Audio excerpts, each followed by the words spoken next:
Good evening, guys. Am I audible?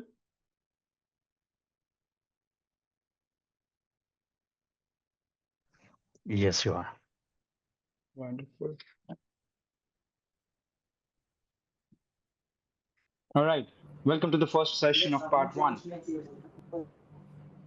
Now, before we proceed with the contents, I am Ayush Bajaj, and I will be your facilitator throughout the part one journey. Uh, Also, I can see some familiar faces, familiar names. Uh, some of you are connected with me on LinkedIn. Good to have you here. All right. Also, this is going to be my final part one batch. So let's see. Final part one and part three. Okay, fair enough. Um all right. So let's do this. Let's just have a quick round of introduction so that I also know what level of experience you guys have. It will help me tailor the sessions accordingly. So I'll keep calling out the names. Please feel free to unmute yourself and give me a very, very quick background about you. All right. So we'll start with Abhilash. Hi, Abhilash. Hi, Ayush. Good evening. Hmm. Good evening, all. My name is Abhilash. I'm currently working as a risk analyst in one of the firm in Sharjah. I carry an experience of almost 10 years in internal auditing, and that's all. Wonderful. So you have ample of experience. So you and me together will be taking the batch. Yeah, sure. Okay. Fair enough. Welcome, Abhilash. Hi, Abhishek.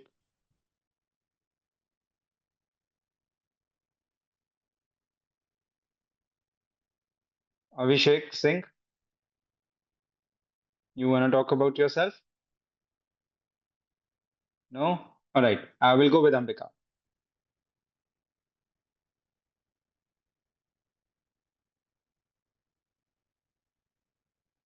No? Okay. Anjali?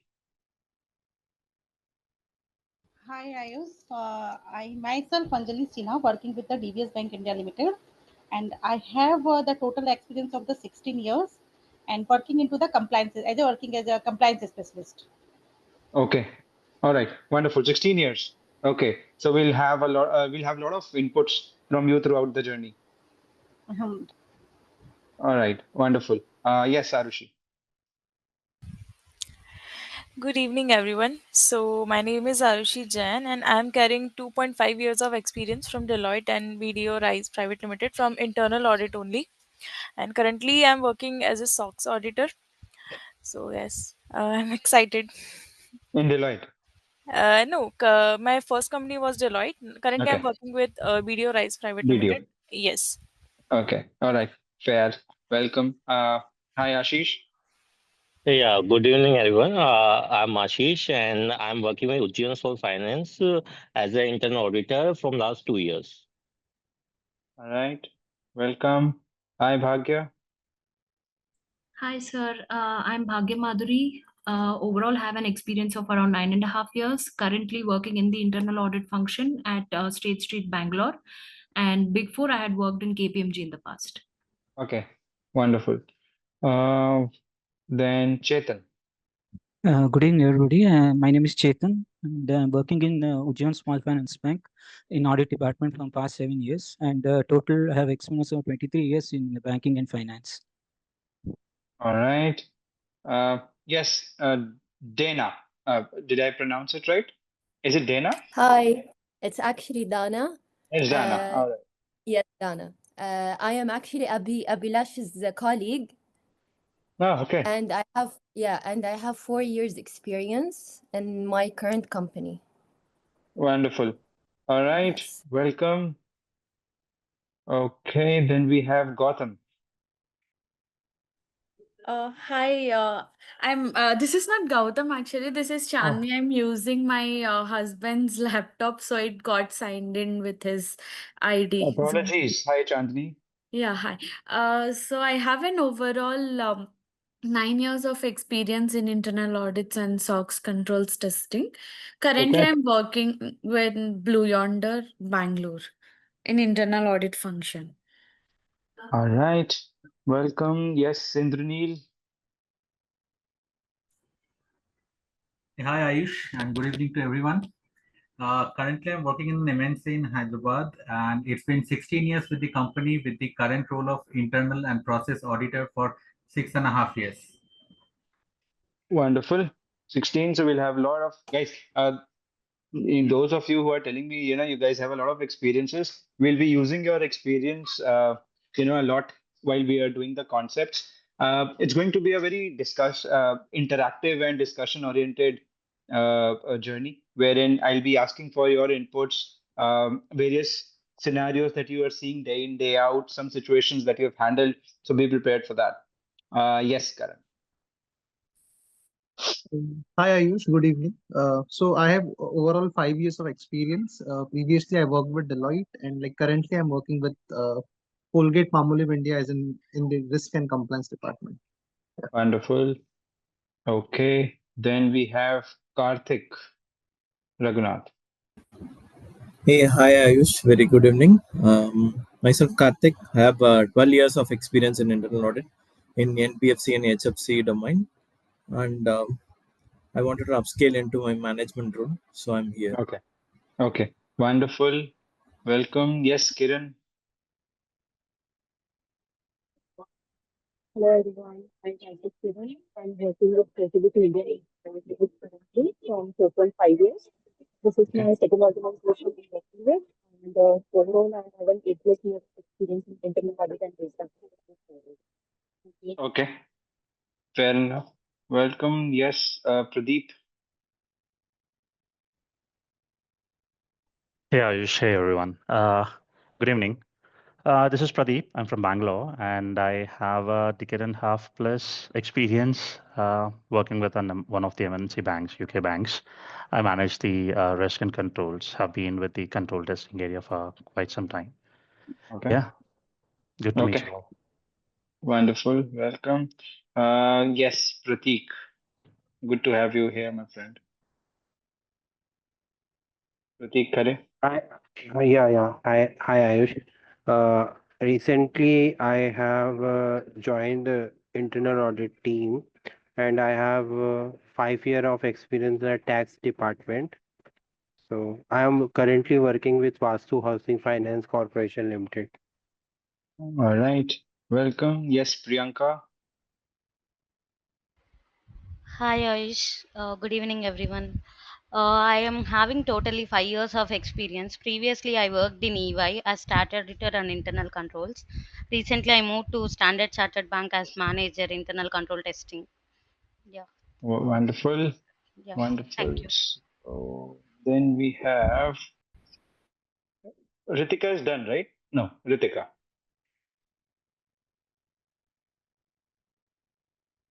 You want to tell us about yourself? No? Ruhain? Hello, sir. Hello, everyone. I am Ruhain Taneja from Jaipur. I've been working in audit division in Punjab National Bank for last 8 years. All right. Welcome, Samiksha. Thank you, sir.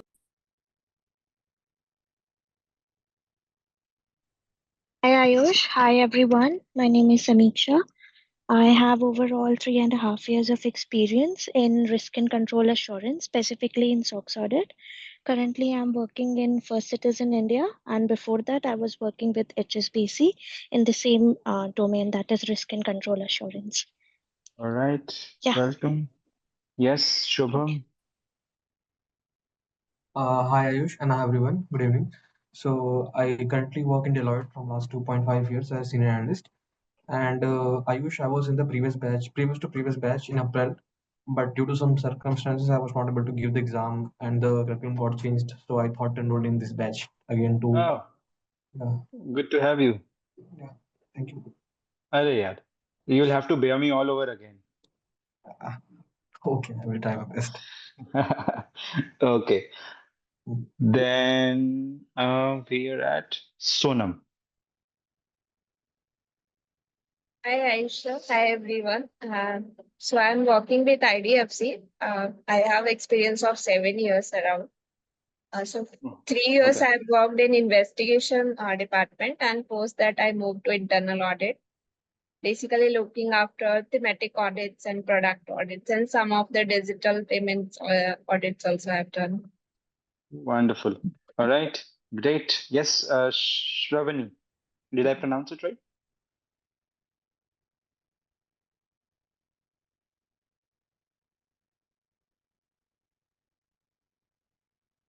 No? Hello. Can you hear me? Yes. Yeah, I can hear you now. Yeah. Thank you, Ayush. Hi, everyone. My name is Shravani. I'm working with one of the MNC banking company, and I have 6 years of experience with risk and control. And recently, I moved to governance team. Wonderful. All right. Subhash.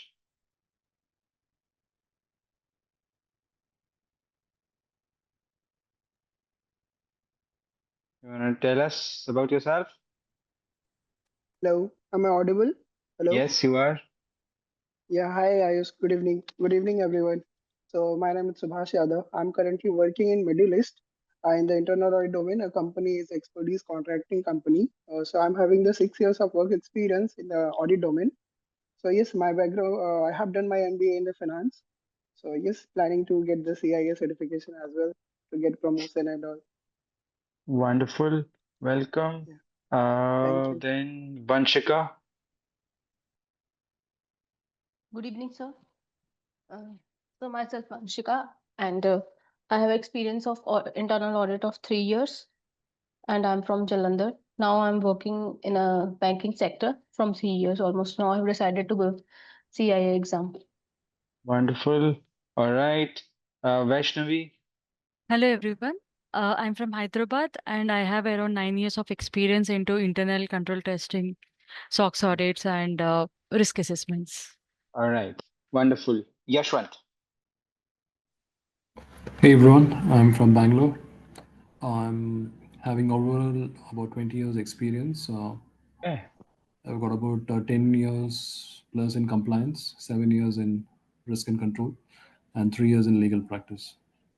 Wonderful. So looking Great. forward for this certification. Great. So we'll be using your inputs a lot during the Yeah, journey. sure. Definitely. Great. Wonderful, guys. Anybody left? No?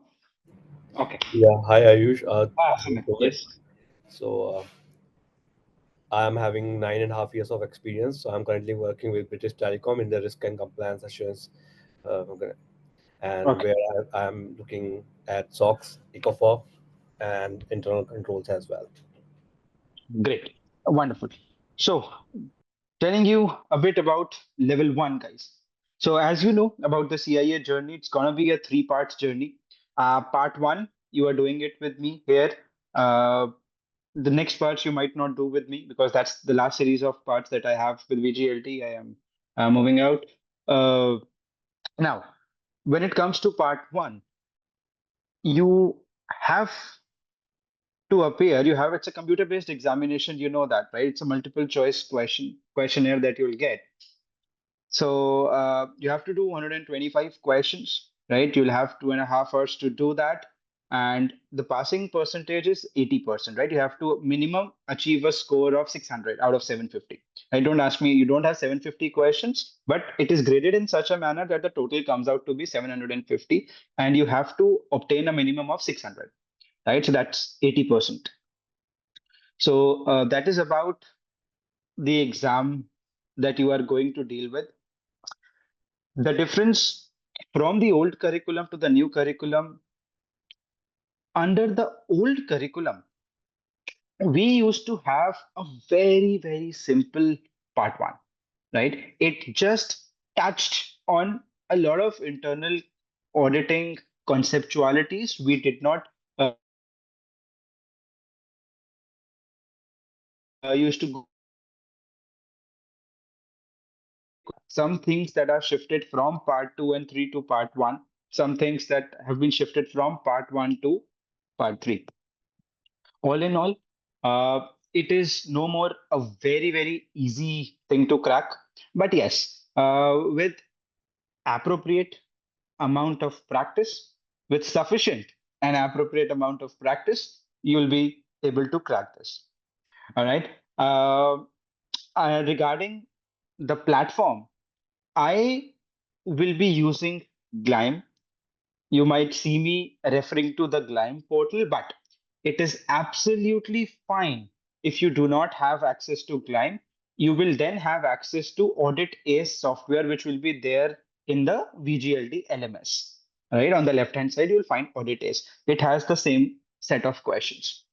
Right, so it's absolutely fine if you do not have the Glime access. All right, with this, let's dive in. First question. Uh, do you all have access to the digital books?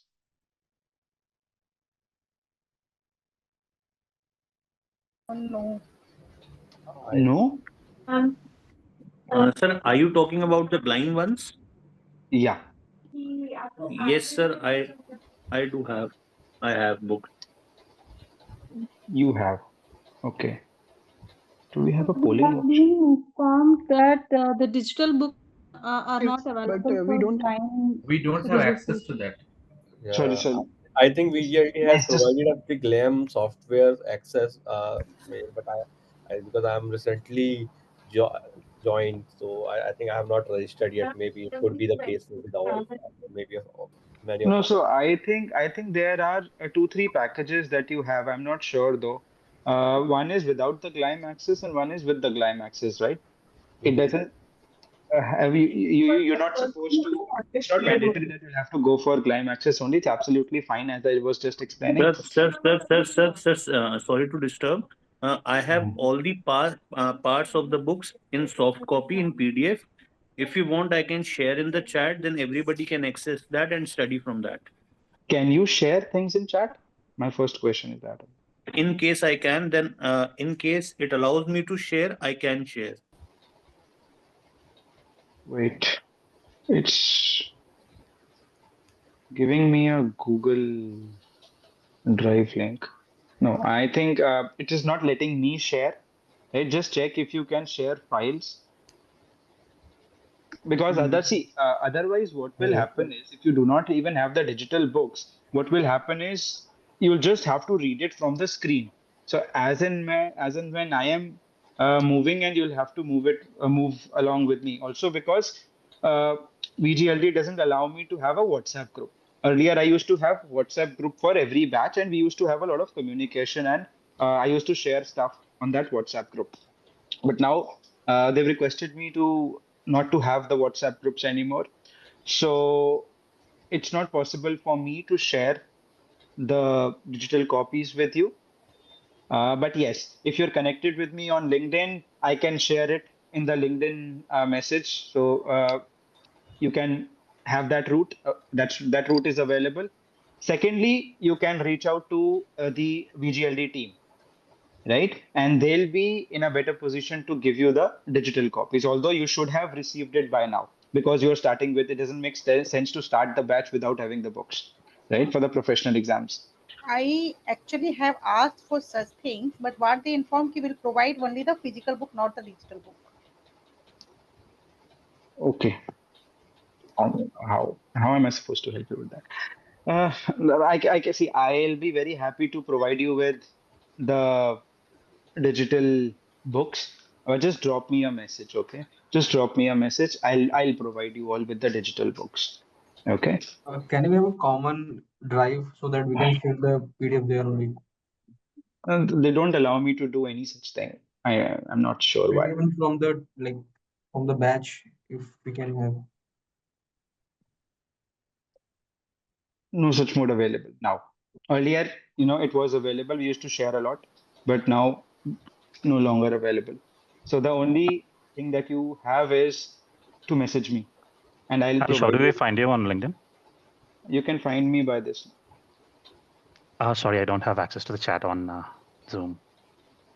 It's Ayush Bajaj, AAYUSH Bajaj, BAJAJ. Thank you. Or Ayush, is it possible to share, if we can all will share our mail ID, then is it possible to share over the mail? Yeah, it is possible, but through the admin team. Okay, that is this VGLD admin. VGLD team. They will be able to share it with you, right?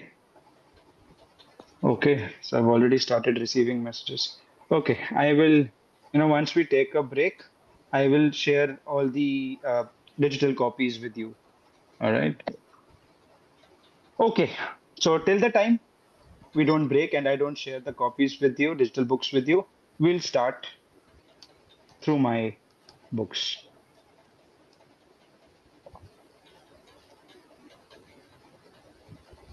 Okay, and let's go.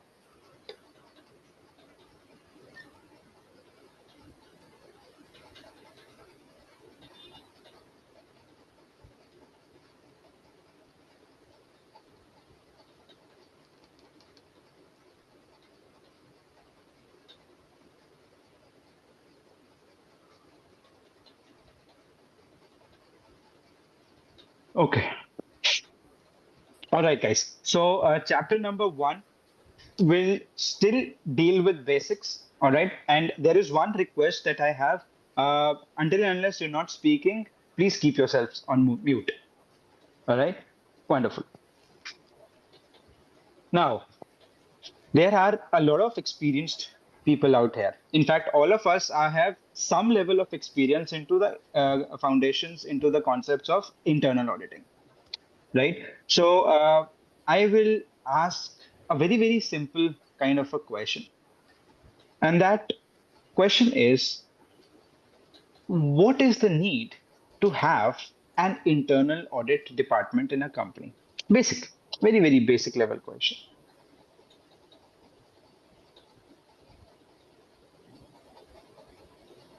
Ensure that the quality of amount of work, Sorry, come again. to ensure that the right quality of work has been To ensure that right quality of work has been like driven. Please elaborate. Processes are working smoothly, internal controls are there, Okay. and company can we are work following the rules very and regulations efficiently. provided by the company or by the regulators. Okay. Rules Evaluate and the regulations. internal controls, then identify the areas where we can improve. Very good. Okay. So basically, we all understand that every company, be it a small company, be it a mid-scale company, be it a large cap company, every company has a set of internal controls in place. Now, you might ask me, do all companies have a set of internal controls? Yes, they do. They might not have a full-fledged internal audit department, but they do have a set of internal controls, obviously. Now, it can be as basic as all the invoices are being signed by the head of the department, right? Or it can be the level of approvals one needs to take for making the expenses. Guys, just allow me a second, guys. I'm getting a call.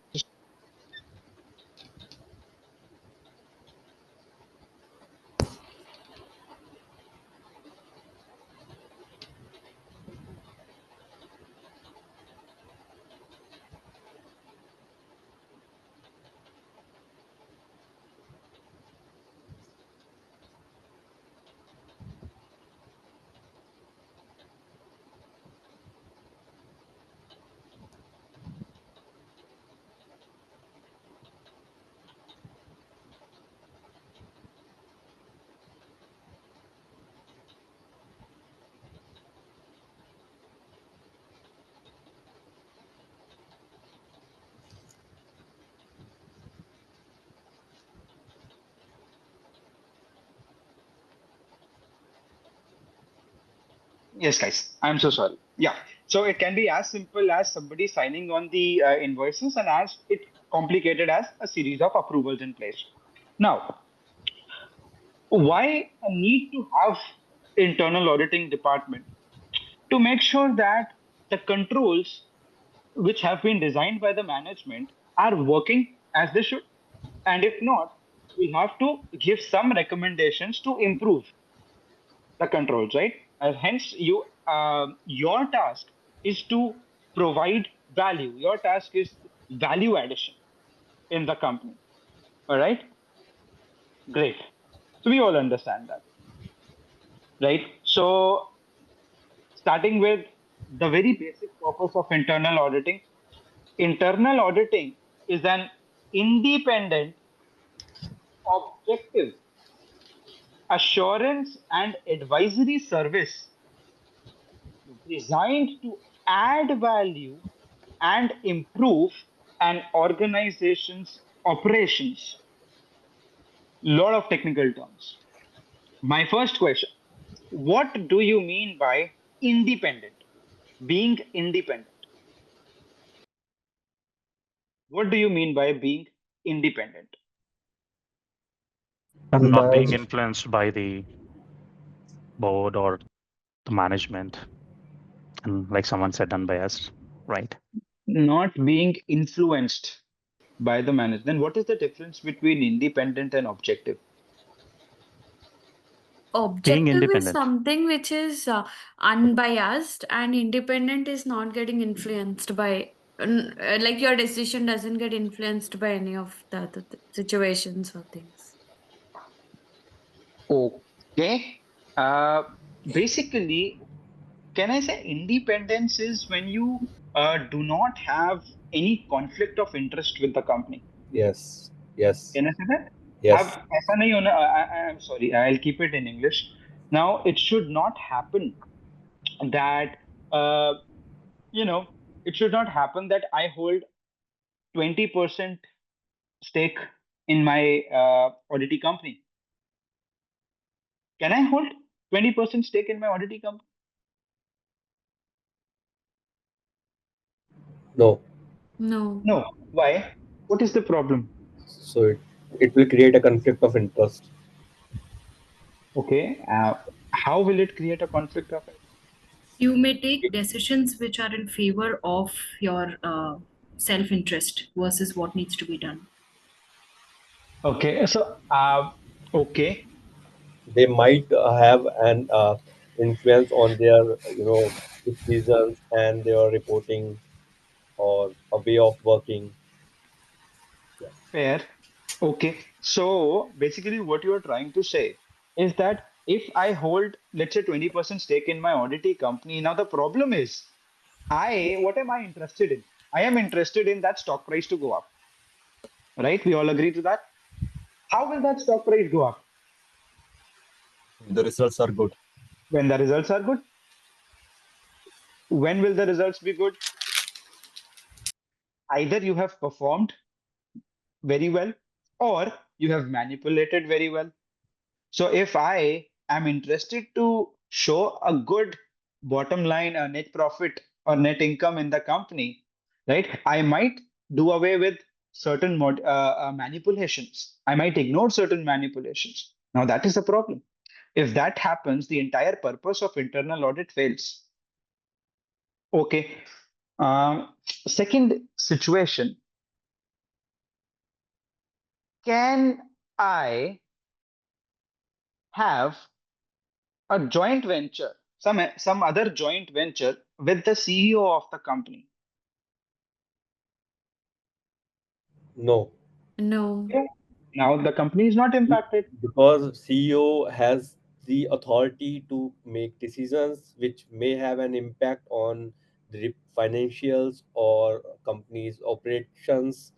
That's why that could create may create I think I would say false reporting or maybe numbers. But fair, but now my relation with the CEO is in a different company.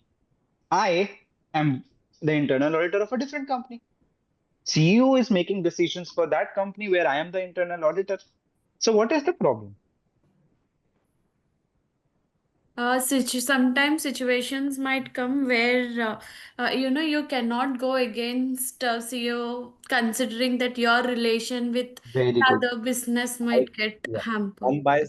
unbiasedness would be hampered. Wonderful. Amazing. Great. So we all understand independence ki koi conflict. We all understand independence that there should not be any conflict of interest. Great. What about objective? You said unbiased. Give me an example wherein you would be biased.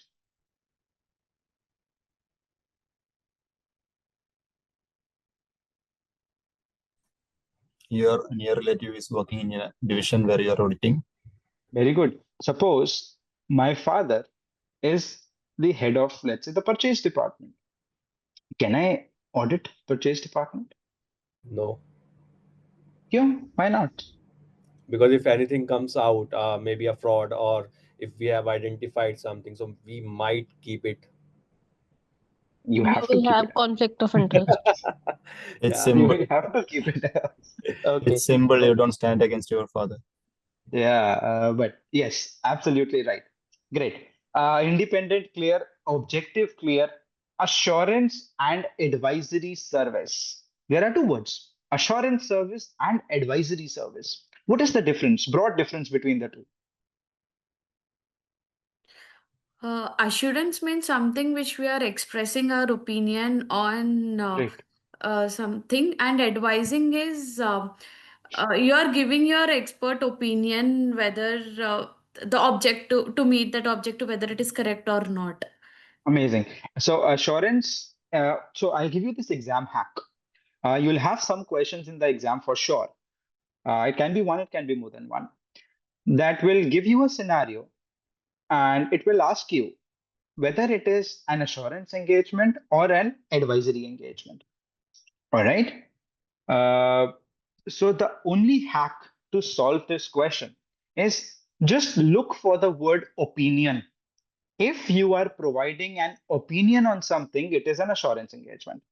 If you are just providing a value add to the company, it is an advisory engagement.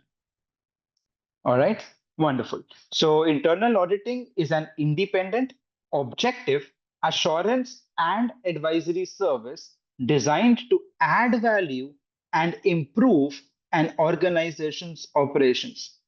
It helps an organization accomplish its objectives by bringing a systematic, disciplined approach to evaluate and improve the effectiveness of GRC. These are the three pillars on which our entire internal auditing rests: the governance, risk management, and controls. All right. Also, another hack for your exam. You might have a question which says, a scenario has been given, and then it says, what is your responsibility as an internal auditor? All right. So whenever you have to answer that question, what is your responsibility as an internal auditor? Just look for this keyword, evaluate and improve, assess and recommend, evaluate and improve. These are the only two things that you as an internal auditor are responsible for. Evaluate something and recommend improvements in something, right? Then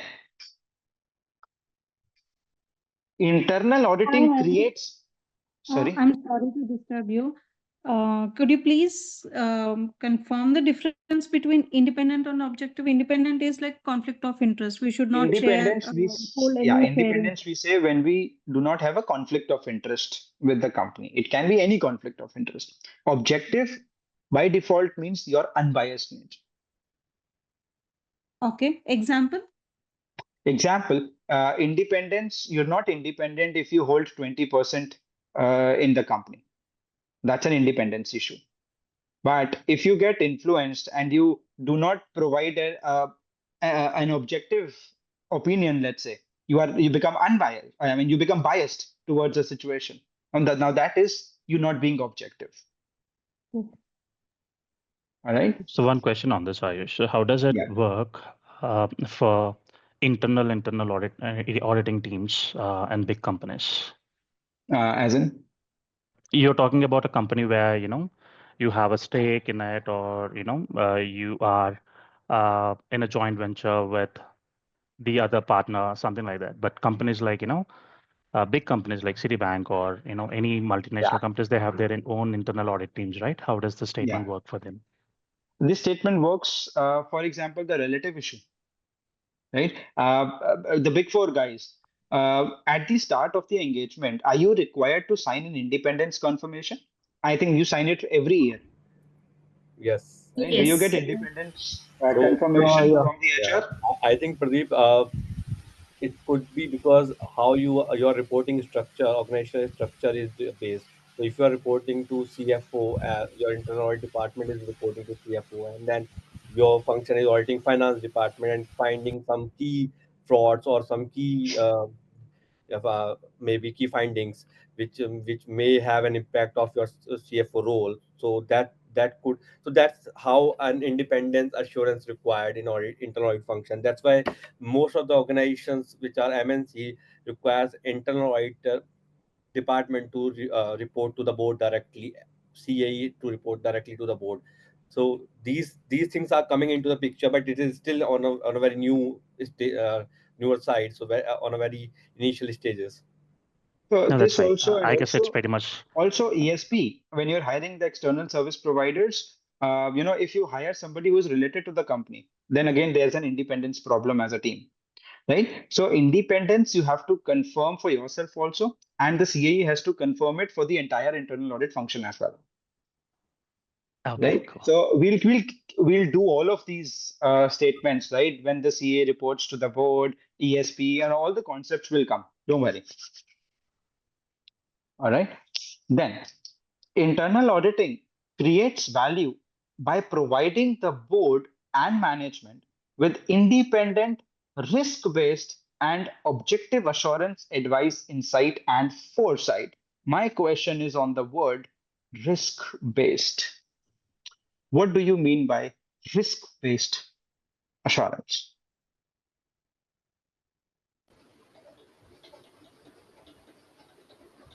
To identify the risks and to mitigate, taking a necessary action steps to mitigate it. Okay. Okay. I think it is related to the risk appetite, like how a firm can get into the how long you can go or how far you can go in order to in order to get into the risk mode. Okay. Anybody else? Identify the underlying risk. Based, in a sense, if we are doing the audit first, if we are doing the audit, then we have to take out what are the main factors which any department is governing, and how much risk actually they are bearing onto their day-to-day life if they are failed in their procedure. So So, Prioritizing yeah. the high risk on the priority level and then low level risk on the lower level. yes. Okay. So what all of you are saying is that now the focus is towards the risk. Vis-a-vis earlier times when we used to have set procedure that we have to do this, then this, and we just used to follow a checklist kind of a thing. But now everything has shifted to risk based, and also because we are living in that time when things are changing in a flick, right? And so every time we'll have to come up with, okay, now what are the risks? What are the new risks that the company have? So now whatever we do, our entire audit purpose, our audit scenario has been shifted to risk-based auditing, right? And yes, of course, all of the things that you've said, a priority model, we'll have a look at it when the time comes. But yes, that's what we mean by a risk-based auditing. Great. Then it says internal auditing is most effective when it is done by skilled professionals, obviously, independent and unbiased. Okay. So internal audit mandate. The board establishes, approves, and supports the mandate of internal audit function. Right? The board is the highest level governing body. We all know that. I don't have to tell you. So you'll find some lines written here where you find that, oh, do we need to know this as well? But because it has been structured that way, is that even a newcomer to this field is able to move along. All right. Okay. One more question where some students get stuck. If we say approved by the board, or if we say approved by the audit committee, is it the same thing? Yes. Sure. Sir? No. Yeah. No. No, why? Sorry, Board of directors is a separate committee and audit committee is a separate committee. So both contains different management or higher level leaders. Okay. So that means you're saying if something gets approved by the audit committee, that is not approved by the board. But sir, ultimately, audit committee is a part of board. The directors of the board are selected and put under a committee called audit committee, comprising of mostly non NEDs, मैं non-executive मना directors. मैं मना नहीं कर रहा हूँ, मैं सिर्फ पूछ रहा हूँ अभी. Okay, fair. So it's one and the same thing. In case audit committee approves, it carries the approval of board too, because No, ultimately everything is put forward to the board for approval. Okay, so board. Understand that there is board, right, comprising of some set of people.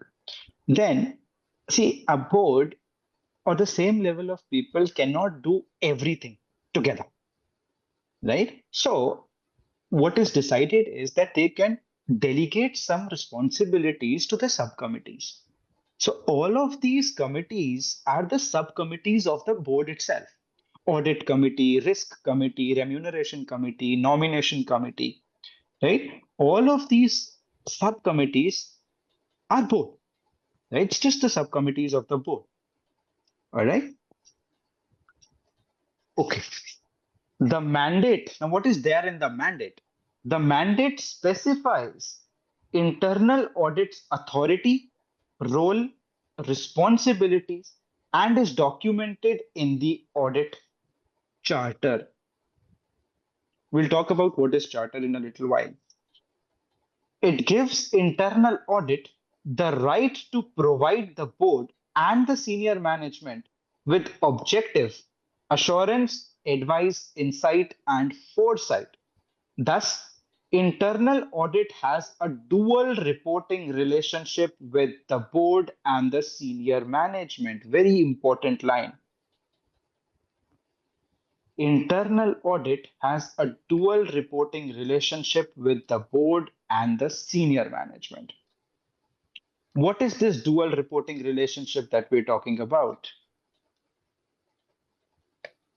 Is this something that when we are doing internal audit, we used to discuss the observation and findings with the specific department first or their heads, and then we move to the final management for the final reporting? No. This is Independence. not. Now it talks about independence. Actually, it is more about the internal audit relationship with boards as well as the senior management, so that if anything fishy is going to happen and some people from the senior management are there, so definitely it is going to highlight it to the board. Okay. So the CAE, who is the CAE? The audit. Sorry? It's Head of the audit. The head of the audit, right? Chief Audit Executive. Correct. It's the chief audit executive. So CAE has a dual reporting relationship. Please remember this by heart. You report functionally. You report functionally and you report administratively.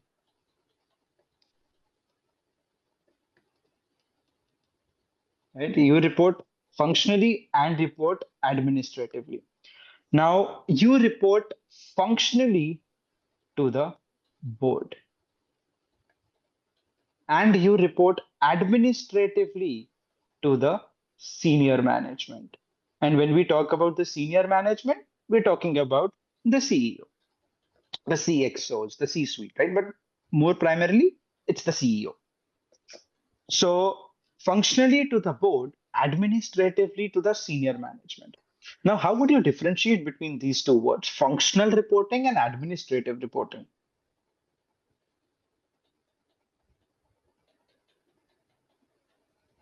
So the internal audit results would be submitted to the board, and as per the hierarchy will be reporting to the senior management. What it means is when you have the day-to-day struggles, when you face the day-to-day challenges for the day-to-day hurdles, you can't knock the doors of board every time, right?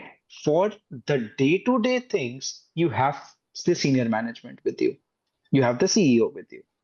But as the internal audit department as a whole, that is why it says functional reporting. For example, independence confirmations, right? The scope, right? So all of this functional level things is to be reported to the board, and that is the reason why the board approves the internal audit charter.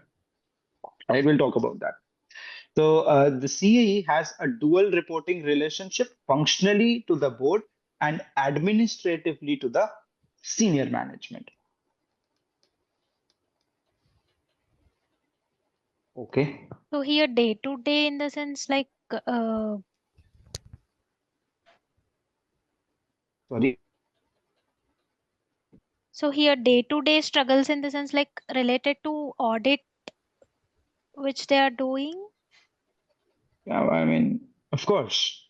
I mean, you won't take your personal things to senior management. And it's regarding the function, regarding the audit. Yeah, regarding what you're doing. Helps. Okay. That means, right? Sorry? Yeah, so for the audit, all the financial reports or the audit findings, right? Functionally, you submit to the board of directors and Functionally, of course, that the final yeah. level you submit it to the board and the senior management. But let's say you are facing some cooperation issue, you are facing some scope limitation, right? You can't always keep on going to the board, right? Then you have the CEO with you to help you out, right? So the audit findings will also be shared with the senior management to give them also a perspective of what is going on in the operation. Absolutely, absolutely. So you share it So with the it's board. not, yeah, it's not the case that it's only for an administrative aspect that you go to No, the no, senior no. management, but yeah. That is your reporting aspect, right? That is your reporting. But what we mean is, let's say you have some kind of significant deviation that you found, which needs an immediate attention. You might disclose it to the senior management at the primary level, right? So that's why I said some day-to-day hurdles for day-to-day things, you have senior management with you. And as a functionally, you have the board to help you out. And the same cycle, if you go ahead, the board of directors, once they get the findings, then it is translated back to the senior management for further directions and further improvement areas. Is that the case? Yeah, of course, right? See, when board gets to know something that this can be done, then of course the implementation rests on the shoulders of the management, right? Then you'll have to take the follow-ups that whether you followed the recommendations or not. There is a technology gap, right? Where the audit has gone ahead and suggested that there should be a recommendation or an improvement area from the specific operation. Then the board of directors would then give the direction to have a technology improvement or go for a new vendor Yeah, service. of course, of course. Okay. Okay. So the internal audit's mandate states that the CAE must give the board and the senior management the information to establish the mandate. If a law or regulation prescribes the mandate, the charter must include that legal requirements. The CAE is a person in a senior position responsible for effectively managing the internal audit function in accordance with the standards and ensuring the quality of internal audit services. We know that. The board and the senior management decide the extent and types of internal audit services to be offered. The CAE also must document or refer to the mandate in the board approved charter. We'll talk about what is the difference between the mandate and the charter. CAE should regularly assess whether any changes in the organization require a conversation with the board and the senior management regarding the audit mandate. If such changes are needed, the CAE must work with these groups to make sure that the internal audit's power, function, and duties continue to support the organization's goal and the strategies. The board must talk with the CAE and upper management about the proper authority, functions, and duties of the internal audit team and approve the internal audit charter, including the mandate, scope, and types of services. Whereas the senior management must join conversations with the board about the CAE to share thoughts on what the board should expect from the internal audit as they create its mission, and encourage support for internal auditors' role across the organization and emphasize the authority it has been given. Fair. We understand what are the board's responsibilities and what are the responsibilities of the senior management. What is the difference between the mandate and the charter? So that's what I said. We will be discussing that when the time of charter comes. Don't worry. Hold on to that. Right? For now, just keep this thing in mind that the charter includes the reference to the mandate also. Okay.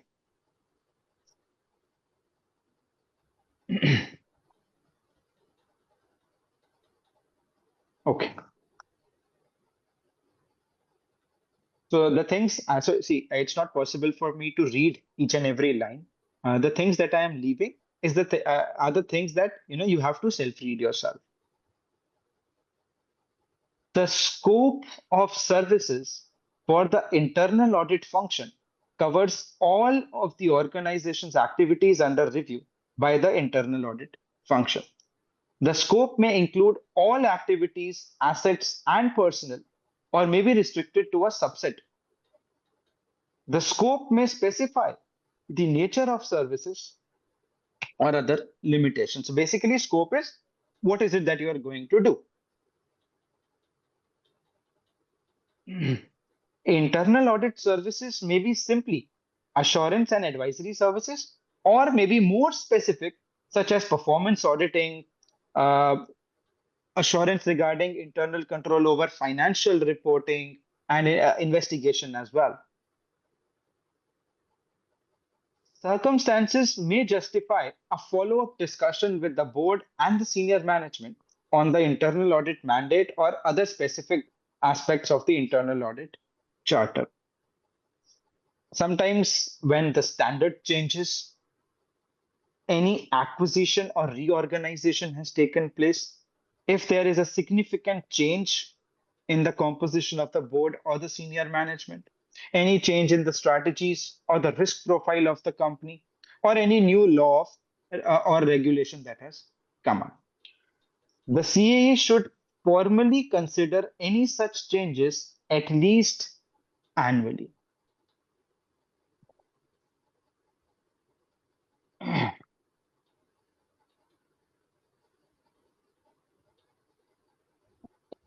Coming on to the internal audit charter. But before we start with internal audit charter, we will also read this somewhere. And it is also recommended that you, as the auditor, or let's say you as a CAE, should have a separate personal discussion with the board without the senior management being present there, at least annually. Right? You need to talk to the board without the senior management being present there. Can you tell me why?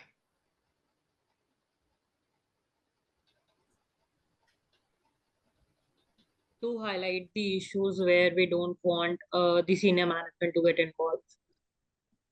So what is the problem if the senior management is also there? So maybe they are influencing that query or whatever the gap we have identified, right? They can also be a part of that gap. Correct. Right. So see, imagine a scenario where you're having the meeting with the board. The CEO is sitting right next to you, and you have to say that the CEO is involved in a fraud. Do you think you'll be able to speak up? You don't be that comfortable. You might not get that comfort. Yes. Right? Absolutely. And that is the reason why why it is recommended to have a separate discussion with the board without the senior management being present there. All right. Coming on to the internal audit charter. Now, what is the difference between charter and mandate? So, mandate is basically why the internal audit exists, right? Charter is basically how the internal audit works. All right. So, what is mandate? This is the permission given to the internal audit team to do their job. Now, that's a mandate for you. Then you have to do this. All right. Whereas if I look at the charter, charter has a lot more things. Charter is how you will do. What is the job given? What is the scope? What are the resources needed? What will you do? That's a charter. So charter is a more comprehensive document and includes a mandate. All right. So the CAE must develop and maintain a charter that specifies at a minimum the following internal audit functions. Purpose of internal auditing, adherence to the standards, internal audit mandate, including the scope of the services, board's responsibilities, organizational position, and reporting relationships. The CAE must confirm that the proposed charter accurately reflects the board's and the senior management understanding and expectations of the internal audit. Now, Ayush, hello. I have a yes, Subhash. Tell question me. on the audit charter. So what is the difference between So your audit voice is charter and breaking a audit lot. unit? Your voice is breaking. Hello, am I Yeah. audible now? Yeah. I'm asking about what is the difference between audit charter and audit universe? Audit universe is okay. Let me open this. Anybody knows audit universe? What is audit universe? It's a kind of a Rackham. It's basically all the auditable areas.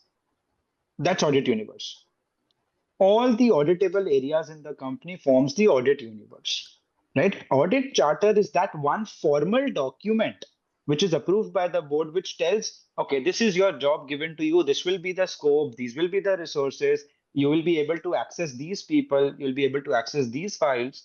So that is the charter, right? So charter is the most comprehensive document that is approved by the board, right? Mandate is what is the job given to you, right? The board gives you the job that, okay, you have to do this.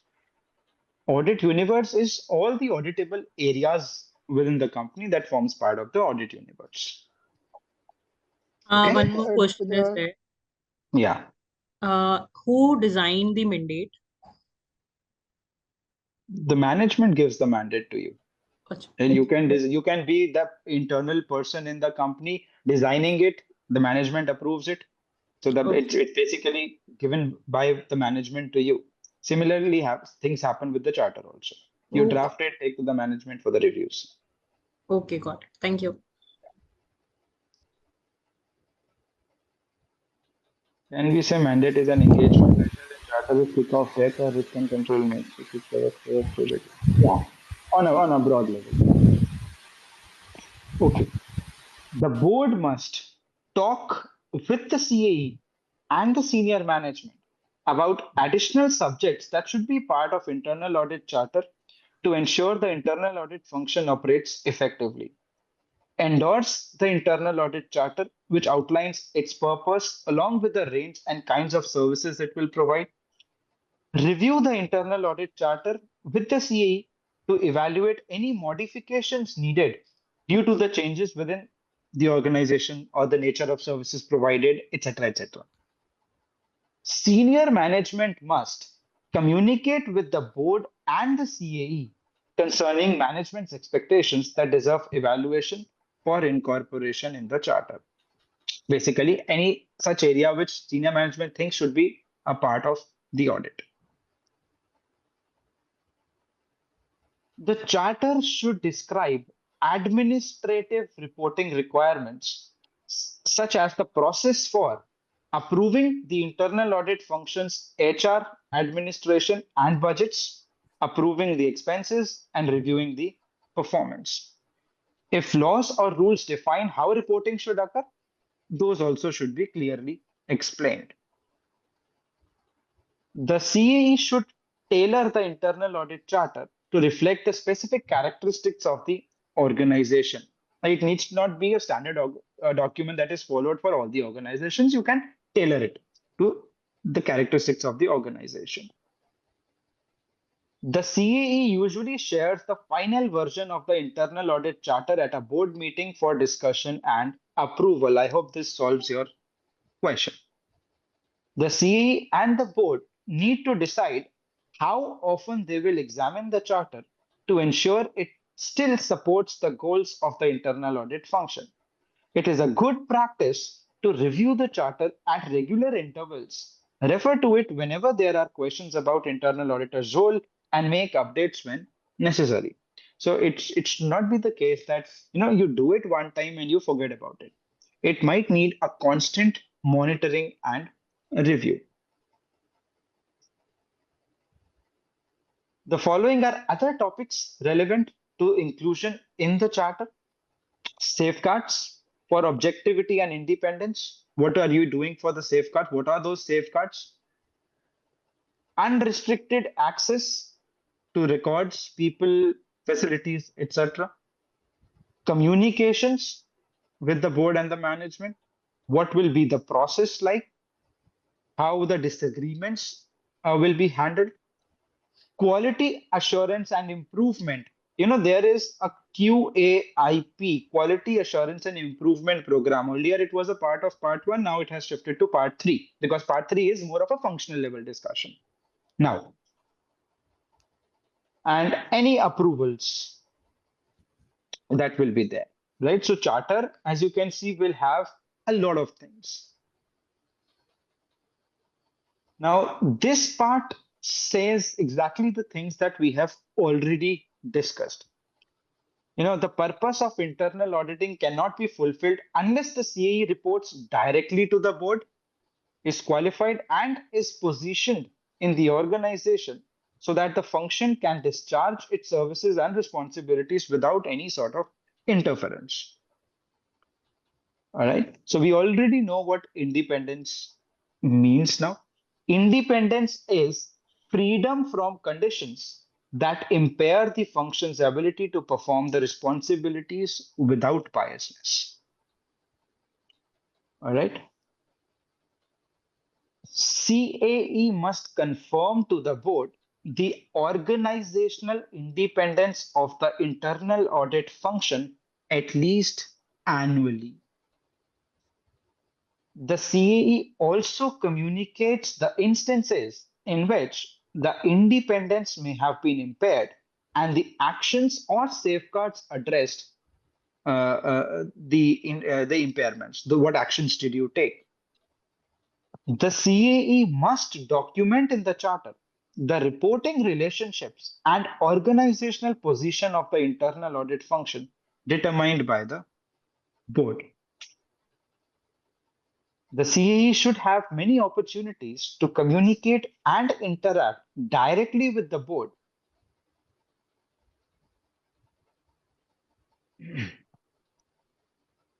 If the CAE takes on a non-audit task temporarily, an independent third party must oversee those areas during this time and for the following 12 months. What does this mean? What do you mean by this? If you take a non-audit task then you have to get it reviewed from a third party. What do you mean by this? If management has decided to give some any deviations responsibility for 2 or 3 months when that particular person is on leave or something, or is then some independent party should be reviewed the function for the next 12 months. Otherwise, the independence will be lost in that case. Why? How will the independence be lost if let's say, okay, let's say that I am working in purchase. I am working as a head of the purchase department. In October, I am shifted to internal audit department, and in November, I start auditing the purchase department. Do you think there is any issue with this scenario? Yeah, basically, you cannot audit your own stuff. Exactly. Uh, Basically, the funda is if you decide to audit the purchase department, now essentially what you are doing is you are auditing yourself, right? So it creates a self-review threat. Wonderful.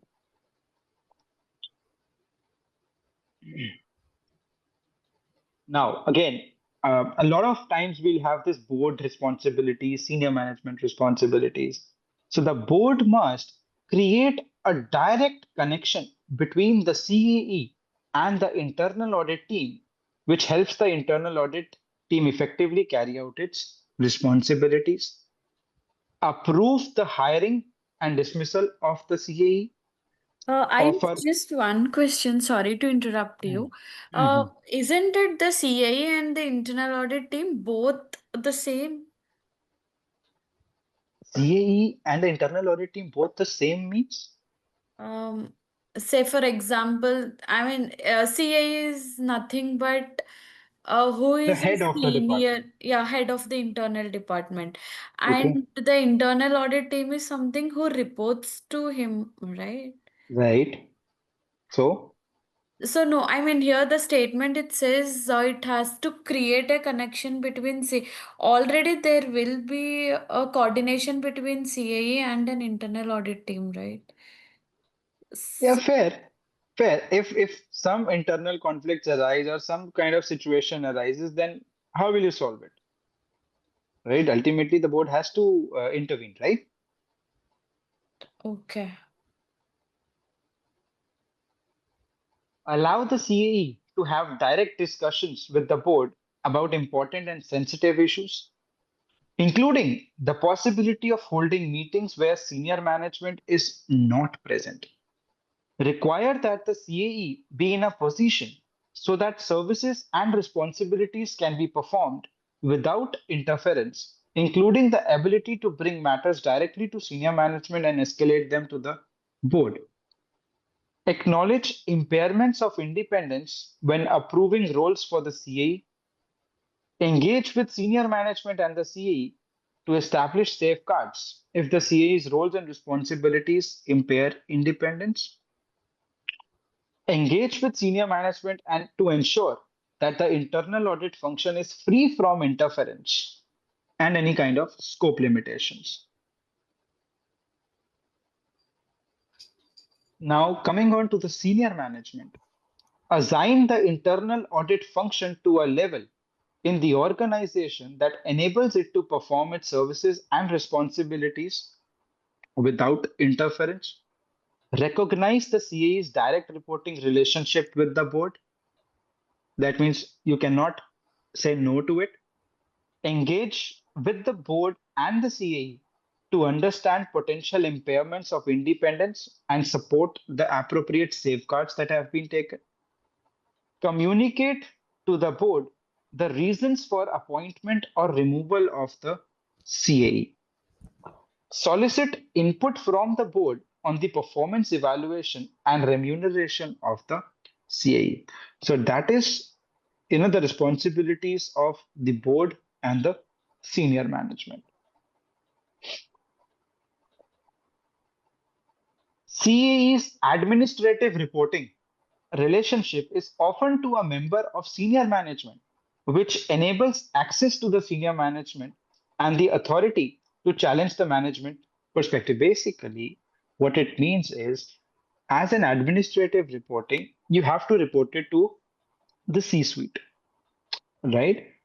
Now, please be careful. This people do this mistake a lot. Senior management does not mean the senior manager in your respective organization, right? Here, throughout internal auditing, throughout CIA journey, you'll be seeing the board, the senior management, the management, right? So it senior management does not mean the senior manager designation in your respective companies. Our respective companies can have specific and you know respective designations. So when we're talking about board, it's the top level. When we're talking about the senior management, it's the CXO suite. And then we'll talk about the management below the C suite.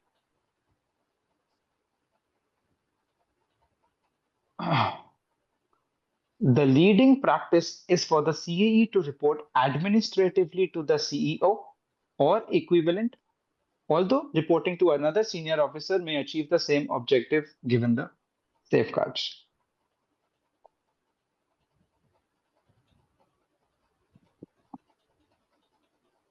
Okay. Impairments of independence may include the following. When will a situation impair you as an internal auditor?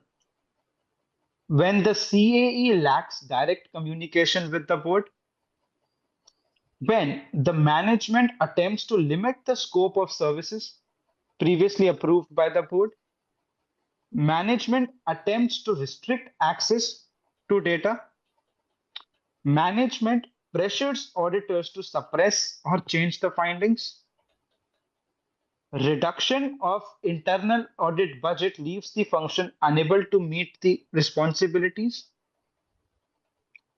internal audit performs or the CAE supervises an assurance engagement in a functional area in which the CAE has a significant influence. Internal audit performs or CAE supervises assurance services related to an activity managed by a senior executive to which the CAE reports administratively. So all these conditions create impairments of independence. Now, you all have been working extensively in the domain of internal audit. Have you experienced any kinds of situations wherein, let's say, there was an impairment of independence?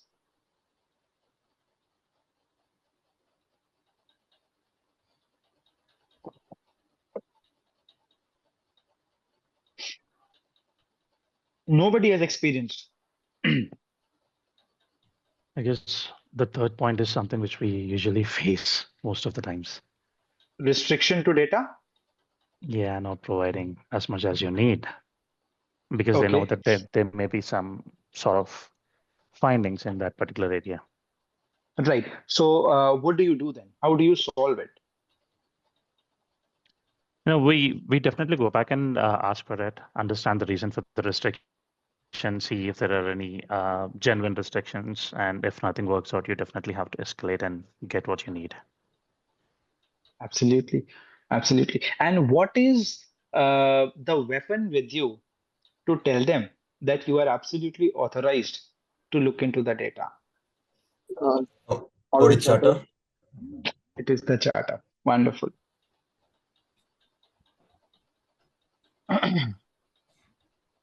The CAE may have a non-audit role that may impair or appear to impair internal audit's independence. What is the difference between impair or appear to impair?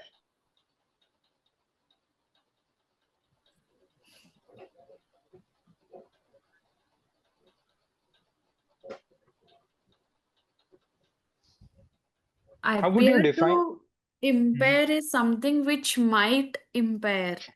It has not impaired yet, or which might impair because of doing this work. Okay. It's like it may or it may look like it may, although it may not. It might look like. Yes. Right. So, for example, your relative is a purchase head. Now, you might be very honest, but to somebody who is who's looking from outside, it appears that there is an impairment issue. Do you agree? Now that is appear to impair. Development of risk management activities is needed immediately with a new regulation, and you do that. The CA is most qualified to adapt existing risk management activities to a new business segment or geographic market.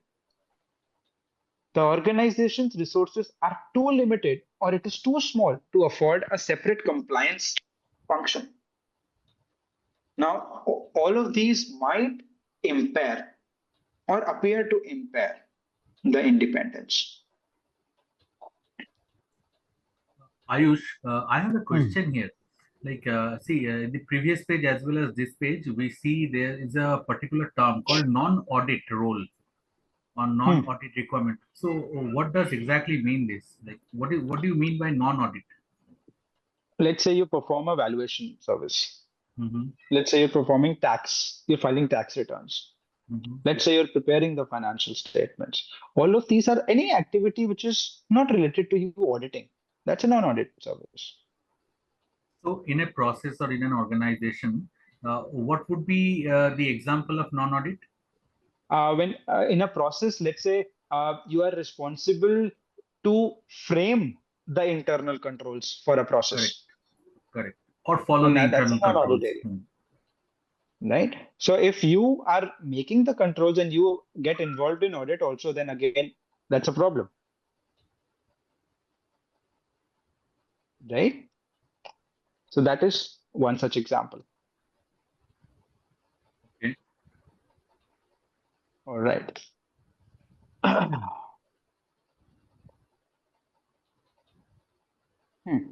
The requirement is to have assurance activities overseen by an independent third party for the subsequent 12 months after the CAE completes temporary non-audit responsibilities. Right? So generally we consider a period of 12 months to be a period that, if you were associated with the purchase department, then for the next 12 months, you will not be associated with the audit of the purchase department. Okay.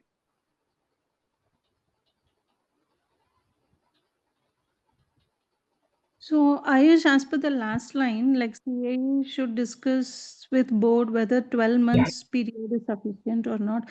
So you mean to say like different organizations have different time Sorry, I period? lost you. I'm audible now. Your voice is breaking from me. Is it only for me, or you also have some challenge? I guess it is only for you. Or it is only for me?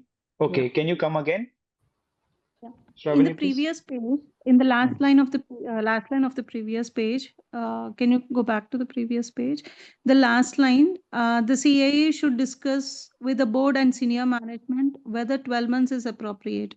So you mean to say like every company have designed their own time cool off period, like minimum is 12 months and they can also change from 12 months to 24 months or whatever it is. Can happen, yes. If it is a highly sensitive area, it can happen. Okay. Right? But minimum will be 12 let's months. say you are going in for the IPO next year. Okay. Right? And you have been involved in an audit of or in preparation of something, non-audit services. Right? Let's say 12 months happen, you are still not going in for the IPO. There is some delay happening. Then what would you do? On the 13th month, will you start the work again? No, right? You might say that, okay, let's take 20 months or 24 months, let that IPO happen, and then I'll carry on with the audit. Okay. One such example. Okay. Okay. Now, your role in the risk management. What is risk? How would you define the term risk?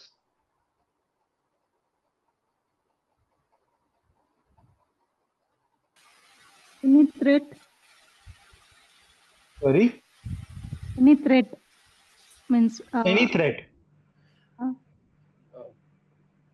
A risk which is an uncertain event which may have an impact on our organizational objectives and goals. Correct. The possibility of something happening which will have effect on the company. That is risk. Right? Something that is uncertain. Okay. No, also deviation from the laid down principles also, no? Sorry? Risk covers means a laid down deviation from the laid down principles. Uh, the possibility that there will be a deviation, yes. So Yes. risk is any possibility of something happening that Yes, sir. will have an effect on the organization. Yeah. Right. Okay. Now we'll be using some terminologies here. One is risk appetite.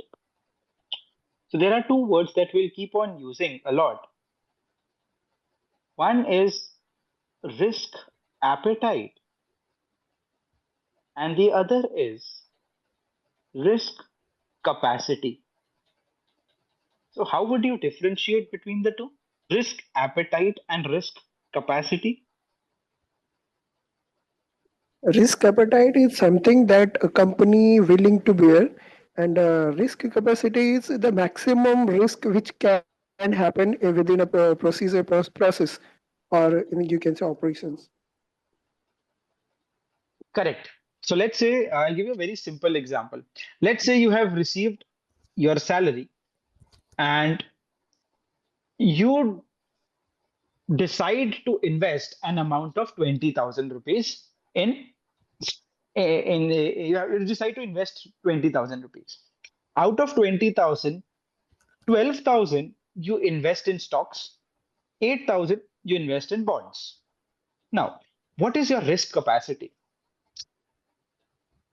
20,000.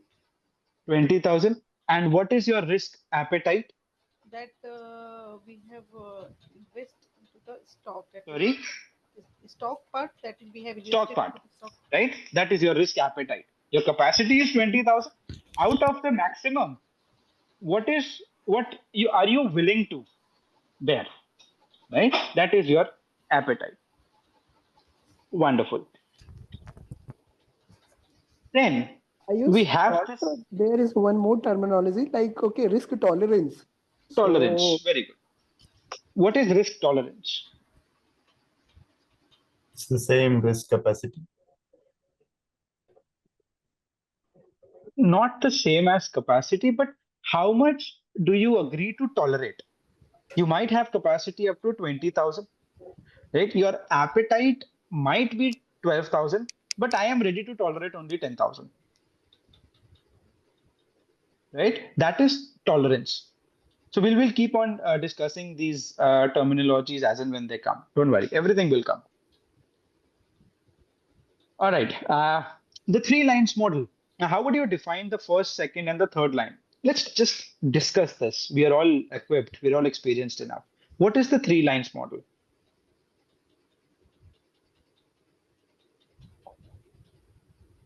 What is the first line of defense? first line of defense is the management, and second line of defense comes as the operations process owners, and third line comes as the auditors. Right. So first line means the management and the core people who are actually doing the work, right? Who are responsible for managing the risks, day-to-day operations. Then second line includes the risk and the compliance functions, right? And the third line includes the internal audit. Is there a fourth line as well? Statutory auditor. Yeah, External stat audits, right? External audits or the stat audits. Great. Now, why is this a very important model? The three lines model is important because it promotes clear roles and responsibilities, which helps to prevent confusion about responsibilities, ensure that all aspects of risk management are covered, enhance accountability by clearly defining oversight duties.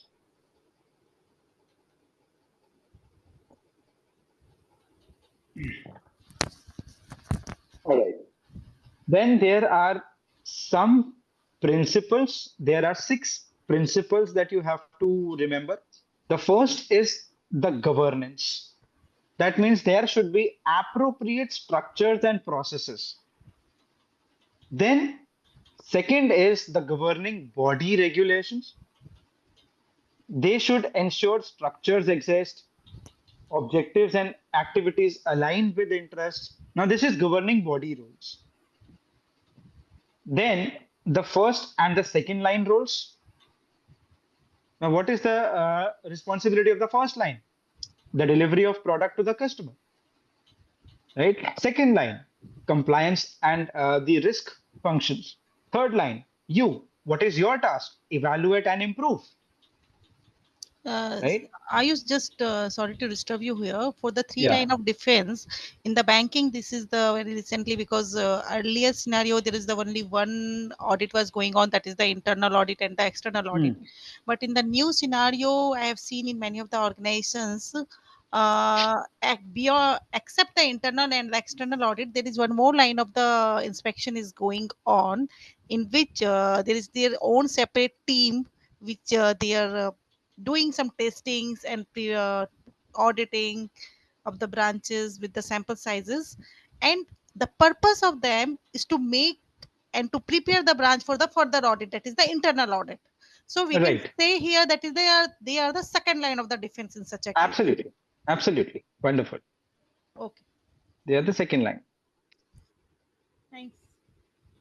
Then there should be independence of the third line. Of course, we have seen internal auditors should be independent, and you should be able to create and protect the value. There has to be a value addition every time.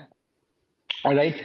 So all that was the module 1 for you, right? Just simple concepts touching base upon a lot of these things, right? That was module number 1. Now, let's do one thing. Let us take a break for 15 minutes. And once we are back, we will do some questions on this topic.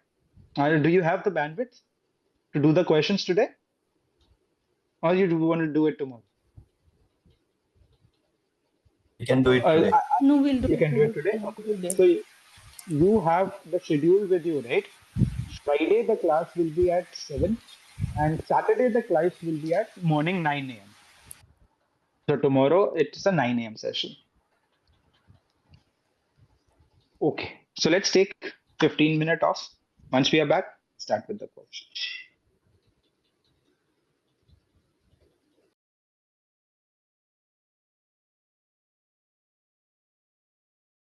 All right, guys, are we back?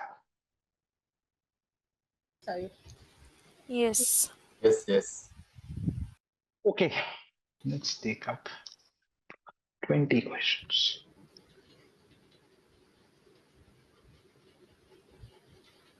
Okay, let's see how the questions are looking like. An external quality assessment team was evaluating the independence of an internal audit function. The internal audit function performs engagements concerning all of the elements included in its scope. Which of the following reporting responsibilities is most likely to threaten the internal audit function's independence when you are reporting to? You can use the chat box to submit the answers. Read the question again.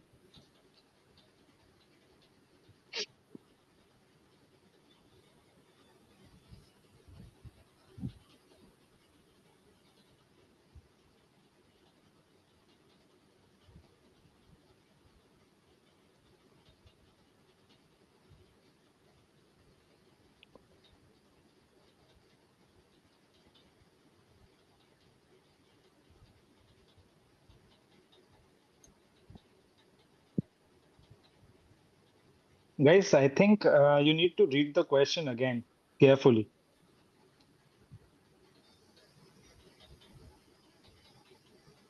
Which of the following reporting responsibilities is most likely to threaten the internal audit function's independence? That means if you report to this person, you will lose your independence. That is the question. So a lot of you are saying A. Okay. In fact, only one answer is D. Otherwise, all of you are saying A. So I'll go with the majority, which is the CEO, and you are absolutely wrong. Can you tell me why are you wrong? You have to One of the administratively report to the senior yeah. management, You CEO. have to administrate. अभी तो बताया था. It's administrative reporting to the CEO. Executive Vice President. Now, what is the problem with EVP? He can lead the any department. So somehow the independence is going to be. Yeah, so exactly. So basically, if you're reporting to the EVP, then again you lose your independence because you might get influenced then. Great. So please be careful. Don't be in a hurry to answer the questions. The internal audit charter includes what? Read it carefully, please.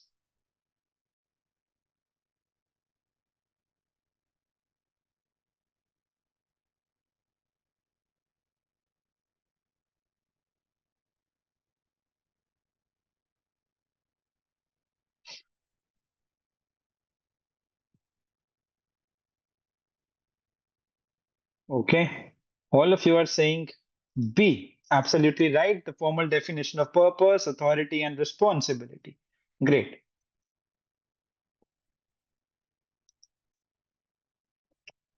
Which of the following statements correctly describes an internal audit mandate?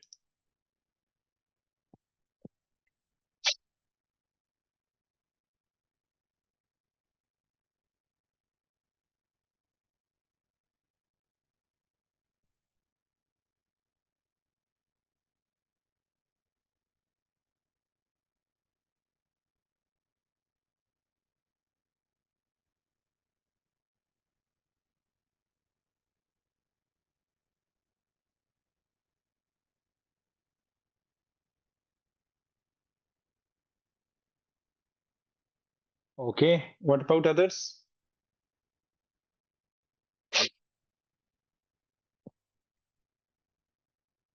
Yeah. Okay. A lot of you are saying A. Guys, why are you replying to me personally? Use the main chat. It becomes difficult for me to keep toggling between. Okay. All right. So you are saying A, which is absolutely fine. The functions, authority, role, and responsibility which are granted by the board or the laws and regulations. What is the problem with B? What is the problem with B?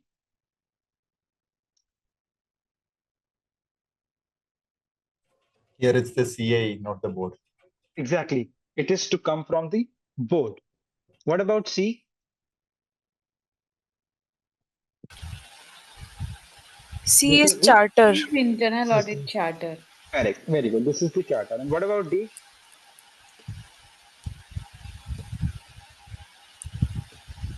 Engagements and other services to be provided. That's basically your IA plan, the plan of internal audit. Okay, good. Ayush, in that question, previous question, Yeah. we can eliminate the C and D by just they are starting with a formal document. There itself we can eliminate those two options, right?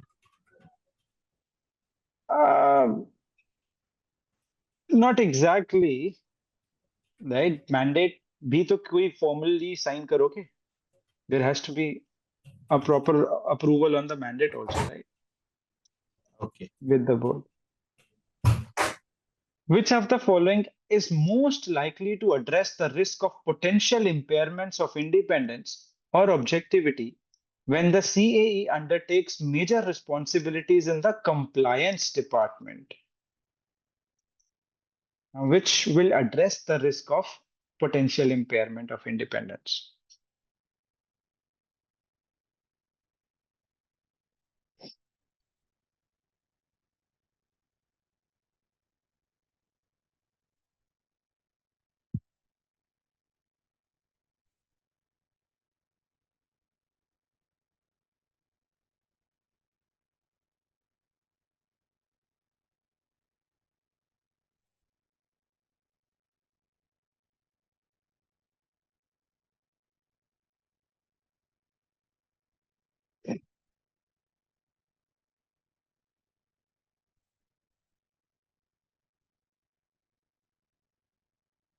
Okay, lots of these.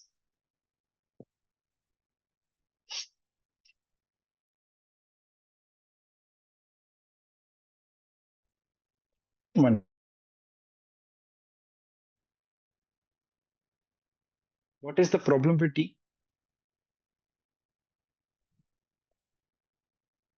You as a CAE are taking major responsibilities in the compliance department, right? And you are overseeing the assurance engagements performed on the compliance department. Do you think that is fine?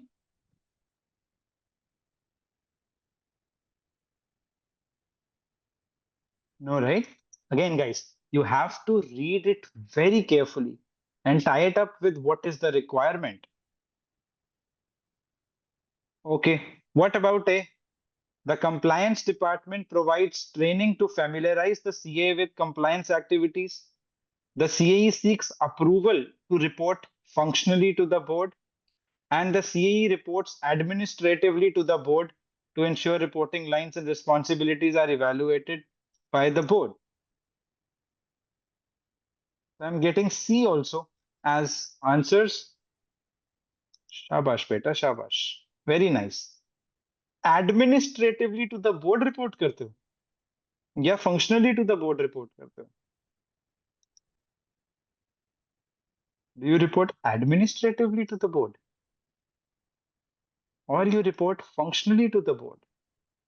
So functionality. Very nice. And that is the reason I asked you, do you have the bandwidth to take up questions today? You all said yes. Now do. An effective internal audit strategy and internal audit plan requires the CAE to do what?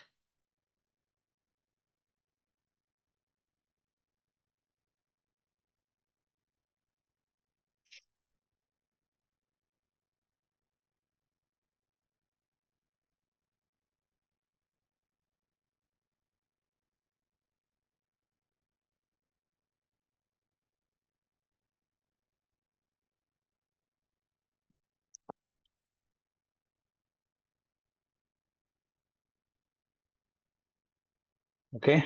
What about others? Yeah.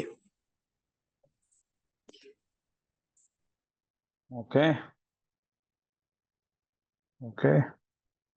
Lots of A's and D's and C. Okay. So A is wrong, guys.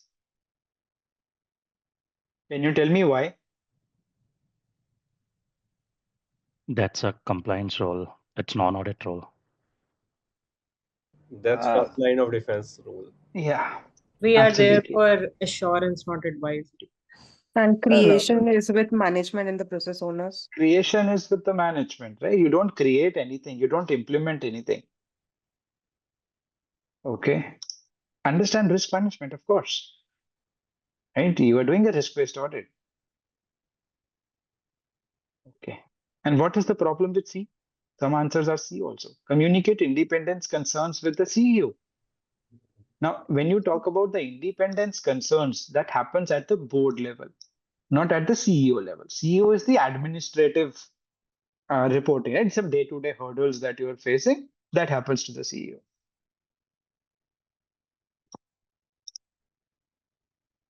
Okay.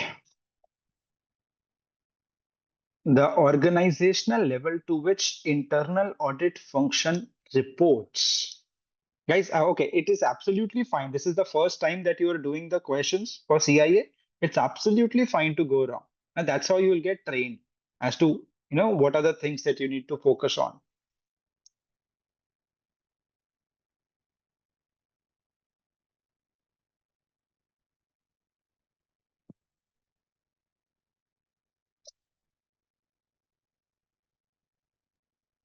The answers are quite confusing.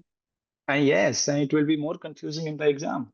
So in the exam, you are likely to find a lot of scenario-based practical questions. So you need to have a very careful reading and understanding.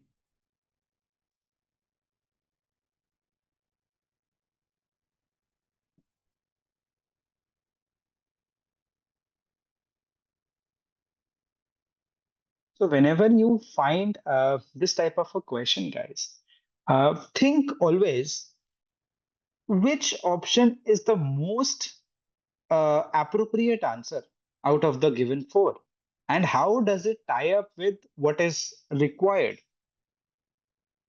Now it says the organizational level to which the internal audit function reports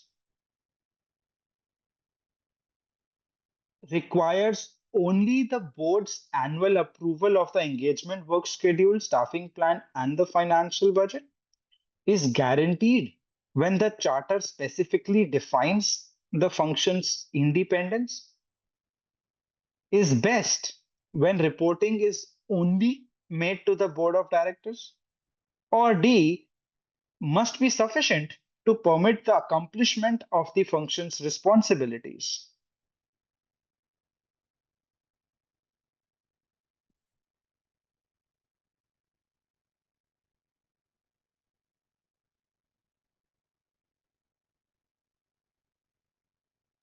Okay, do you want me to go with B? Answer, yeah. Guys, एक चीज का ध्यान रखना, always remember one thing. Whenever you're handling the audit questions, you have to be very careful with the words all, 100%, absolute assurance, guaranteeing something, eliminating all the risks. So these are some keywords that you have to be very careful with. You cannot guarantee the independence. A statement in the charter does not guarantee the independence.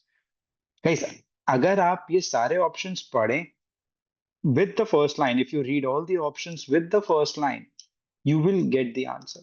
The organizational level to which the internal audit function reports must be sufficient to permit the accomplishment of the function's responsibilities. I will just translate it in Hindi first, then I'll make it easier for you to understand.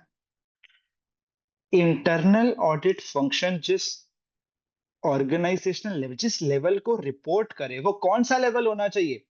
वो level जो आपकी responsibilities को accomplish करने में sufficient रहे. Now it makes sense, right? It should be that level. The level that you are reporting to should be that level that is helping you to fulfill your responsibilities. Right? The organizational level to which the internal audit function reports must be sufficient to permit the accomplishment of the function's responsibilities. Right? Reporting is not only made to the board of directors. You have a dual reporting relationship. No guaranteeing of the independence. Right? And these simple concerns can be the administrative requirement, not the board review needed. Okay. So previous question, D is saying we can have an responsibility towards multiple levels, like No. whatever our function defines. No, it is saying you should report to that level which allows you to carry out your responsibilities. That is it. Can you report to the head of the purchase department? No, No, why not?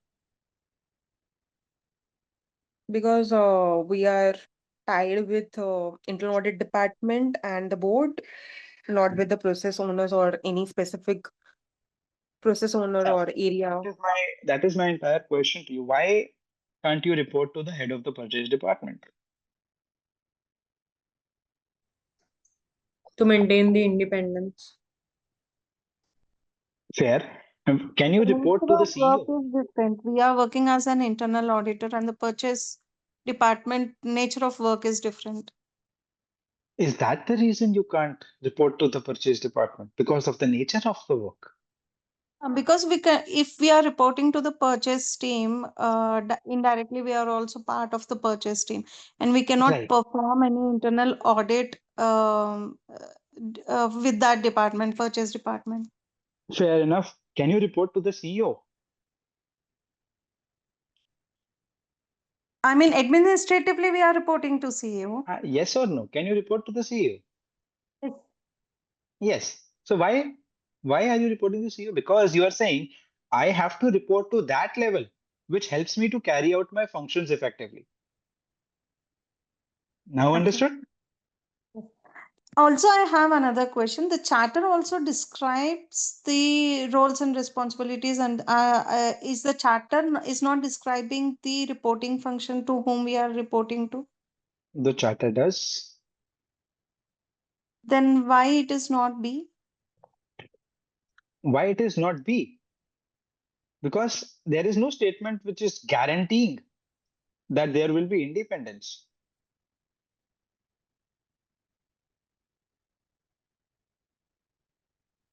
Right?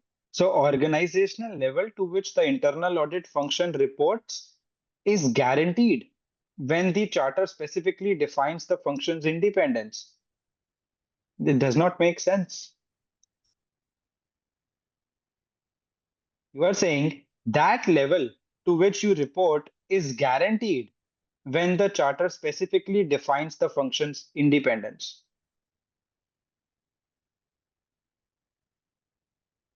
Right? So it does not guarantee the independence. Then you say that yes, independence wise, you have to report to the board. Administratively, you report to the CEO. But this statement is altogether not what you are interpreting out of it. Okay. So that is why I said you have to be very careful with these words, which are, conclusive words. Okay. Which of the following describes the CAE's optimal reporting line to enhance the independence of the internal audit function?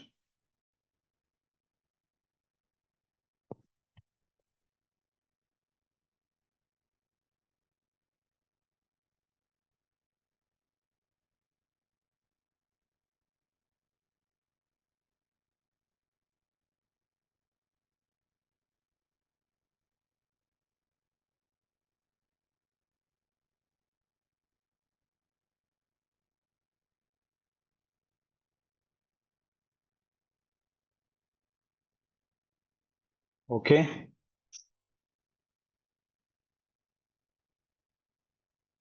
Functional reporting to the audit committee. That means to the board. Very good. So functional reporting to the board. What is the problem with A? Administratively, he has to report to CEO. CEO. Correct. Good. But Try this. sorry, Ayush. Yeah. But I think I don't know. In current scenarios, I haven't seen any internal executive reporting to CEO.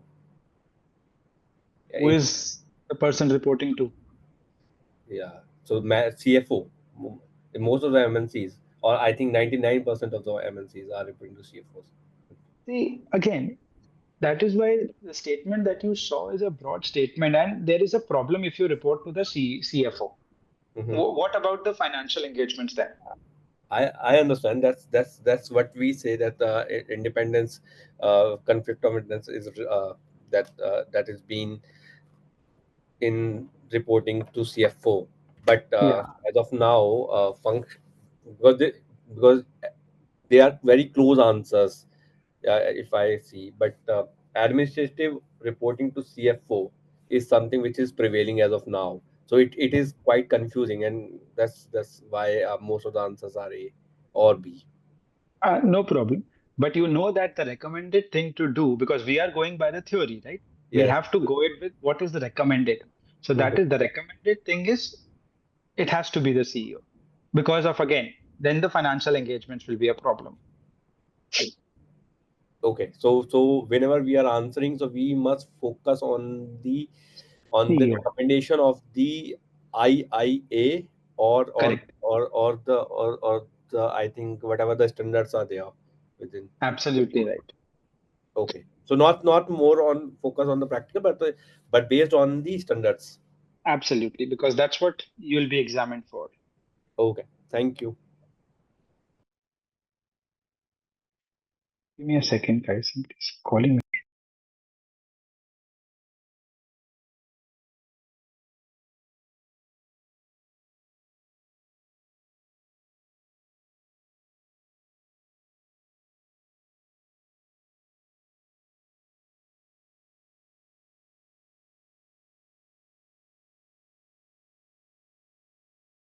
See, if you have not received any link for today's session, you need to contact the team. So if you want, I can share you the link right now, but we are done with the theory part and we are just doing the questions. If you want, you can join in. So you can watch the recorded. This would be recorded and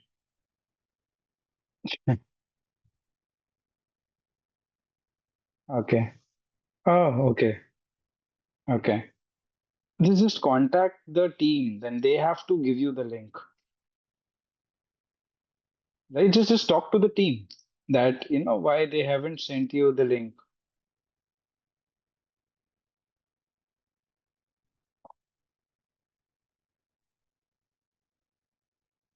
I understand. Well, this has been the problem throughout, but it is what it is. You have to deal with it. Right? Just talk to the team.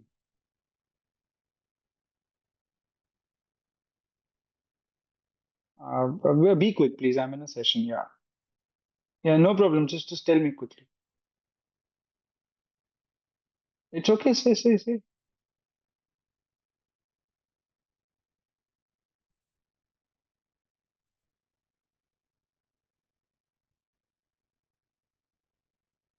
Okay. I think for that, let's connect separately. Okay.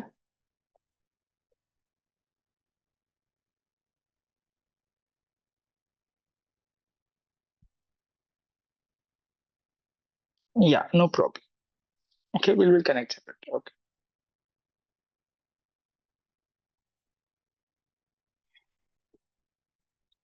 All right, guys. What is the answer to this question? B. Okay, आप लोग मुझे इसका answer दे रहे हो. Okay.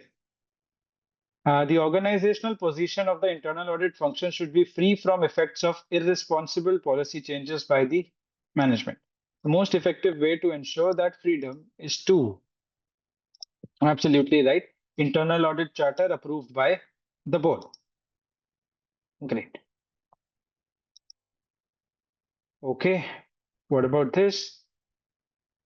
The CE has assigned an internal auditor to perform a year-end engagement to evaluate payroll records. The internal auditor has contacted the director of compensation and has been refused access to necessary documents. To avoid this problem, what should you do?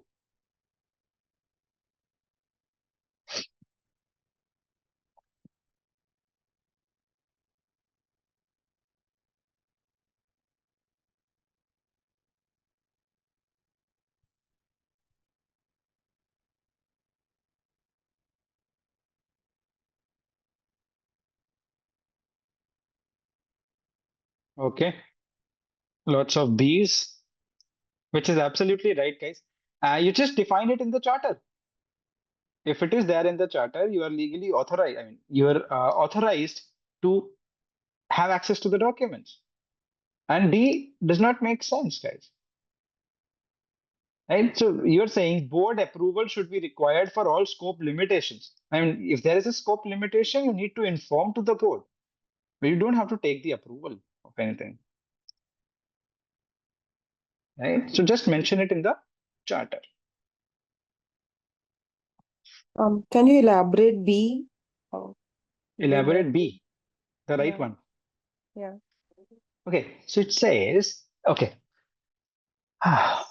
suppose I want to have access to the Delhi factory of yours. You are a company, you have a factory in Delhi. I want to have access to the Delhi facility. You are denying me that access. Now, to avoid this problem, what can I do? I'll mention this in the charter that I am authorized to visit all the facilities, including the Delhi facility. Would that help? Didn't got it still. If, okay, I am the internal auditor in your company, right? You have a factory in Delhi. Okay. Now I want to visit that facility and observe the controls that are happening there. Can I do that? Yes. Okay. But what if you do not allow me to visit the Delhi facility? What can I do? I'll have this thing mentioned in the charter that I, as an internal auditor, I am authorized to visit all the facilities, including the Delhi facility. Now, would that help? Would that reduce the likelihood of this problem? Yeah. Yeah, and that is what the question is saying. Okay. Okay. But this is something charter used to be prepared at the inception of the audit, right? Yeah. And later, if you're not allowing me, then Then there is a scope limitation. Even if the management is not letting you access something, some record or some facility, even after being mentioned in the charter, then that is a scope limitation. You have to escalate it to the board then. one more question on the question. Yeah. This talking about payroll records and the compensation, which we normally do if we normally do the HR audit. So many organizations don't show us or don't share the details because of confidentiality of the salaries or the designations or how much amount they are paying. So they just run through us like the controls and just show us the data, but don't share that. So is that also covered? See, okay, we have to understand uh, the sensitive nature of the information as well, right? If you want specifically to have that data on your laptop, then that's something that you have to agree it with them. But if they are showing you something but not sending you on your email, I mean that is okay. There's some things might be very sensitive to be shared across. But still, you are getting access to that data. They're not refusing the access to that data. Perfect. So that's not part of this question then. No, that is not part of this question. Okay, understood. Yeah, thank you.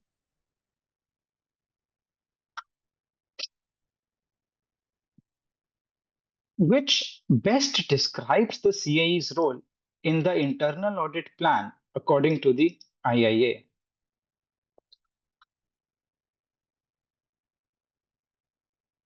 This should be easy. It's a very apparent answer.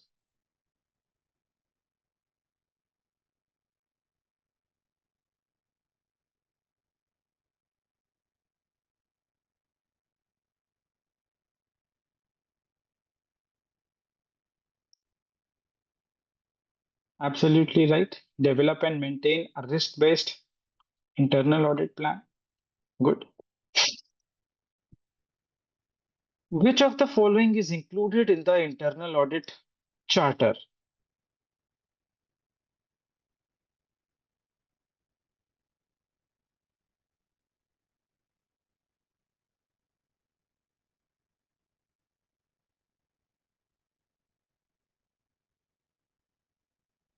Okay.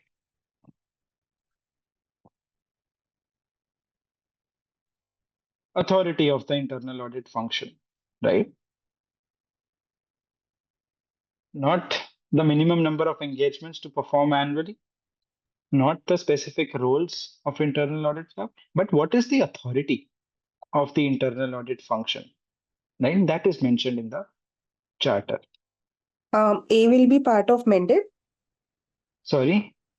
A will be part of mandate.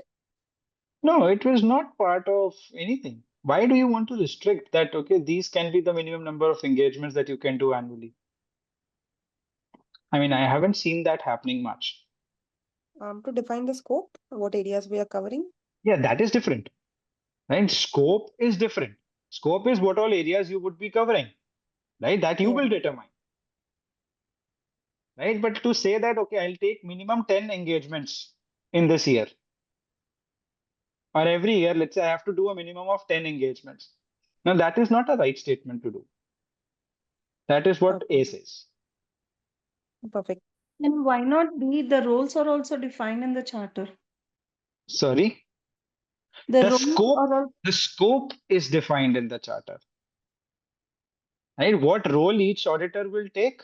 Now, that is not defined in the charter. That is your planning. okay. Okay. Okay. Which statement is the 3 lines model?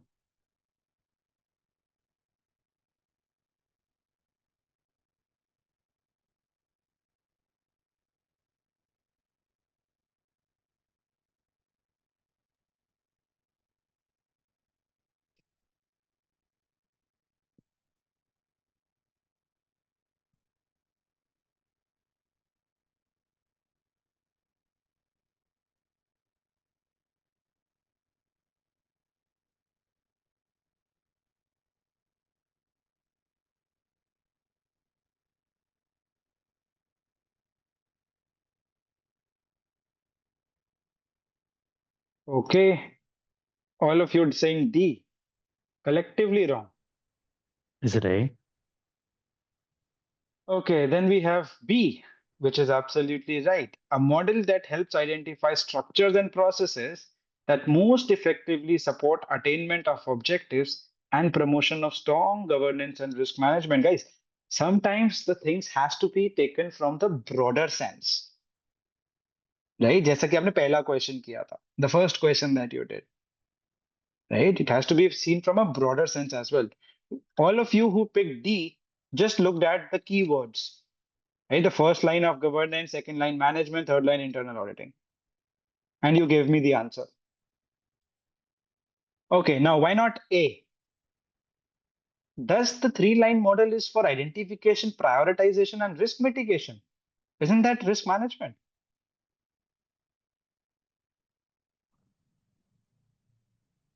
Right? So B is making sense from a broader angle.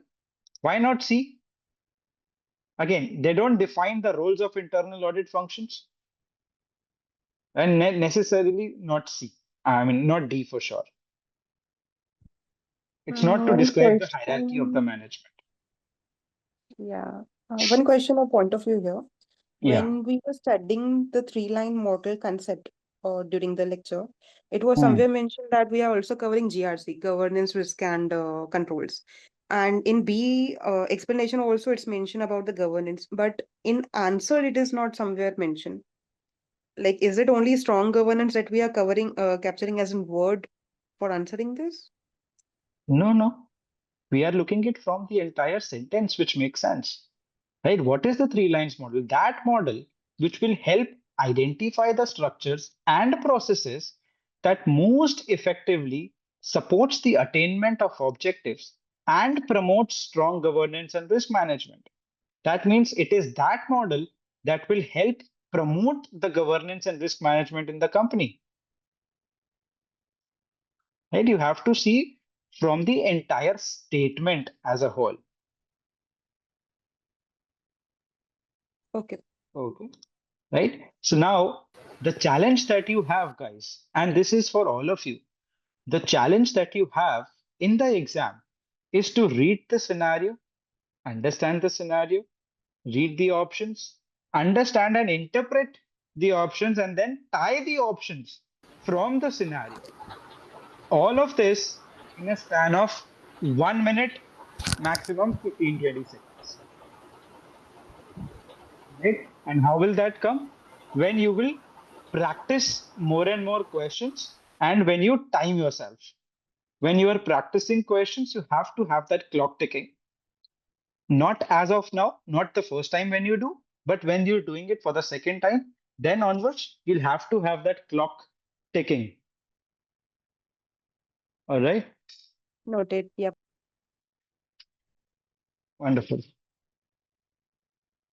Yes, just in the last question, why not D option is correct? Because it's giving the clear sense of the three line of the model clearly. No, it The is wordings not. and A everything. is No, no, not identification. D. Sorry. B. Yes. See, understand.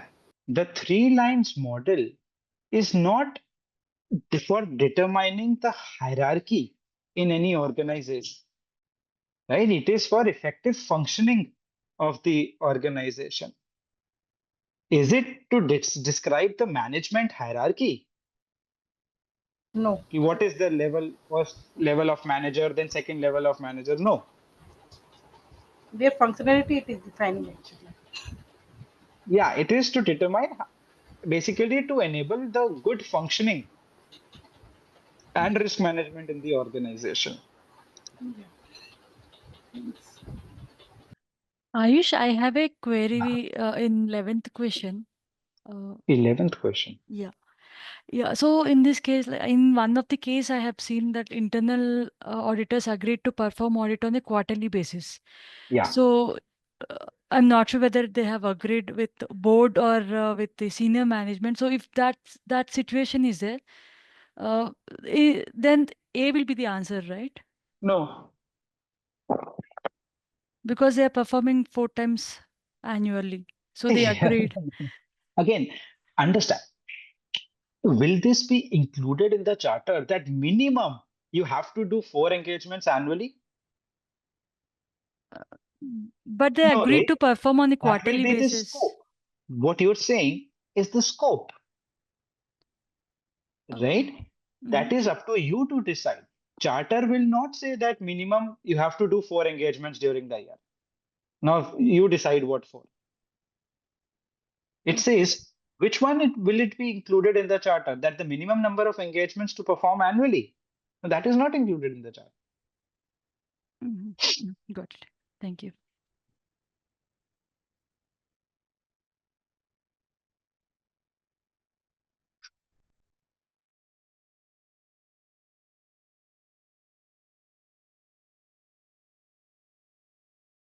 Only, even though you're at a decade of experience. But the candidates make this mistake a lot, that we are always looking for keywords every time. Every time, whenever MCQ or multiple choice question comes to our mind, we always look for keywords and we just keep on finding the keywords to get the answer. Now, that unfortunately doesn't, that is not holding true for audit exams, right? So you have to be very careful, and it's absolutely fine. This is the very first time that you're answering. It will come with practice. There are more than thousand questions on your portal. Uh, so you have to make sure that you take out some time on a daily basis and do some questions at least. If not daily, then whatever day suits you. Again, you have to be very proactive with the practice.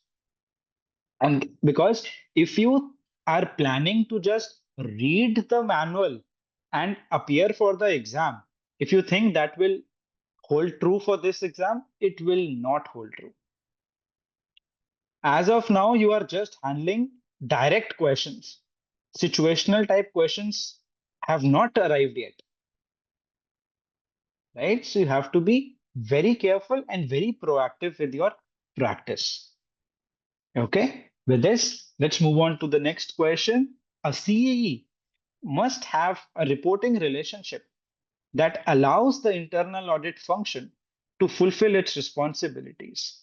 Evidence of such a reporting relationship is. Okay, all of you saying D. Good. The charter. Okay. Try this yourself. In Hanji. 13th question, when I read the question, I was getting confusion about at what stage of reporting they are talking about. So, like at the initial level of when we decide the reporting to whom we have to report, or Mhm. during when we are finding the observations, we are working on it, or we are getting the process understanding at that time, like Okay. how much we have covered is the reporting. What exactly reporting relationship means here? A reporting relationship means exactly the same thing that is coming to your mind, right? But that level is not being mentioned in the four options that you are seeing here, No, right? because at first when I saw A, it was like meeting minutes. So every after meeting, we used to have a minutes just to make sure that we are aligned with the whatever happened in the meeting. No, no, So but that, okay, but this is not tying with the overall answer, no? How is that? How is meeting of the minutes, which is this line, meeting minutes that document a circumstance in which management created a direct connection between the management and the internal audit team? Do you create a direct connection with the management and the internal audit team, or was it the CE and the internal audit team? yeah, makes sense. Yeah, it was the CE. Okay. Okay, so try this question yourself.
Okay, all of you suggesting C, which is absolutely right. Good. Try this.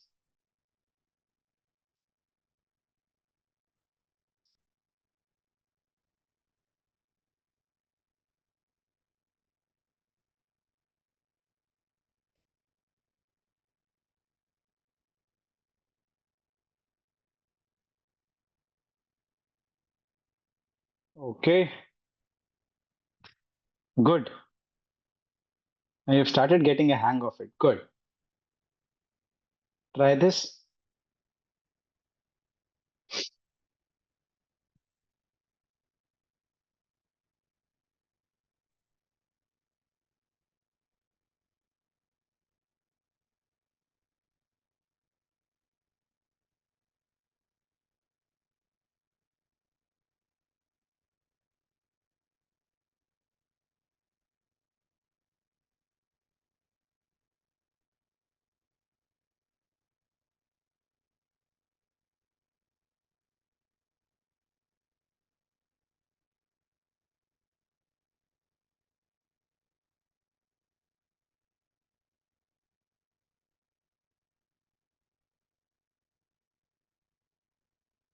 Okay, lots of A's.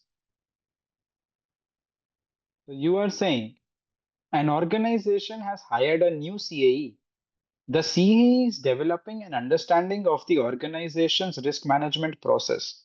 Which of the following best describes an aspect of risk management that the CAE is required to understand? So you are saying A. Will it be available to you every time? The details of confidential discussions between the board and the CEO? No, right? Then not even B. See, okay, guys, you have to understand that you don't have to be an expert in everything. Now, derivatives is a technical knowledge. How do you use derivatives to hedge the laws, now that you are not required to fully understand. However, what you are required is to have a sufficient level of knowledge that would help you identify the red flags. Okay?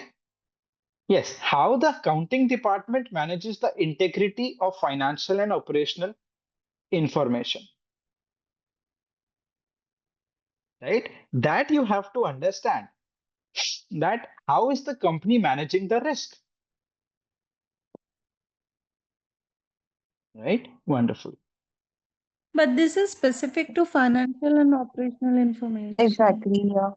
That is specific, but look at the language.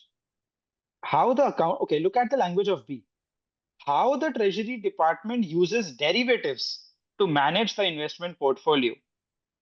How the accounting department manages the integrity of financial and operational information. If the controls are fine, integrity will be fine.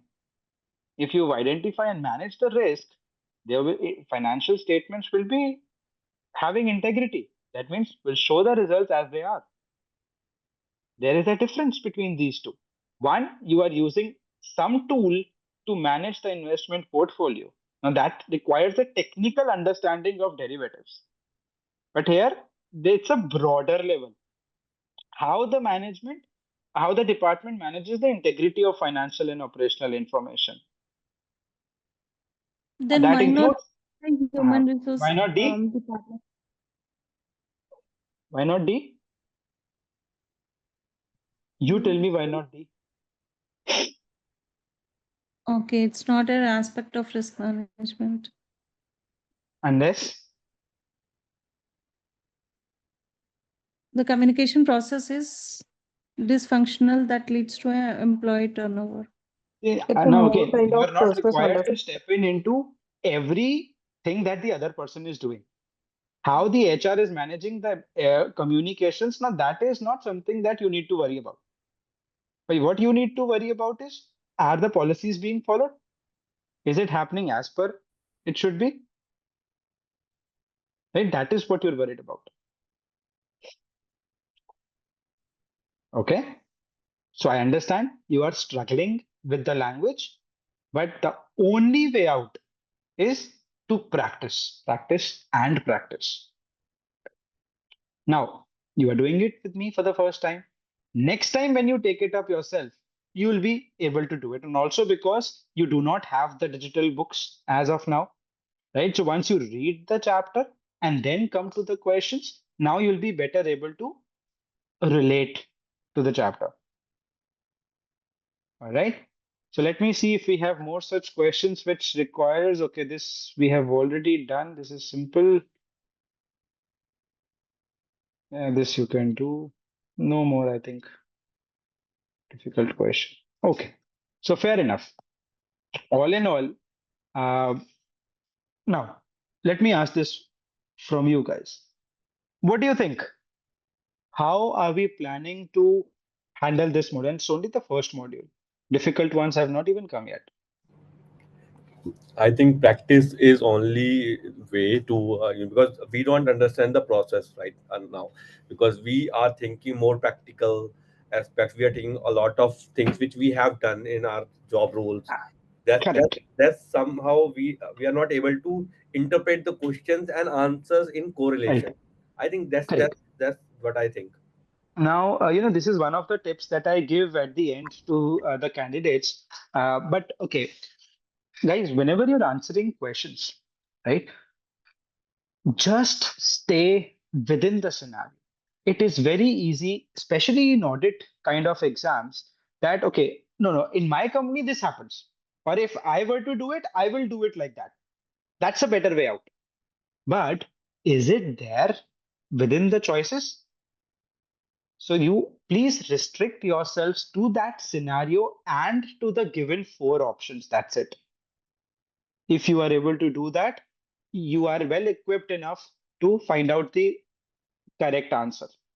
Also, if, however, you are not even able to get to the correct answer in the exam, there is no negative marking. Do not leave any question unanswered. At best, you will be able to eliminate two choices. That leaves you still with the 50% probability of doing it right. All right. So please make sure that we are not leaving any question. Even if you are not able to get to the two answers, you still have 25% probability. Right? So the only way out is to practice, guys. That is the only way out. All right. I know we are busy in our schedules, in our work days, but we will have to take out time to practice the questions. There is no other alternative available. So, All right. for practicing, that is the Glime books only the. Either you have access to the Glime portal or you have access to the VGLD audit ACE. Right? Both of them have the same questions. And we do have I think LAM access, I think test plan or what test, I don't know, I haven't gone through completely, but there is some access. Just talk to the team, guys. Again, I'm saying for admin related, for administrative reporting, just I can talk to the team. understand. I can Okay. Thank you. So for all logistics, please talk to the team. Yeah, I So don't know what I has have been one promised doubt. and what has been delivered. Okay. So I have one doubt. Can you just please tell me what is the difference between internal audit mandate and internal audit charter? Somebody can take this up, please. We have discussed that. Batao bhai. Who will explain?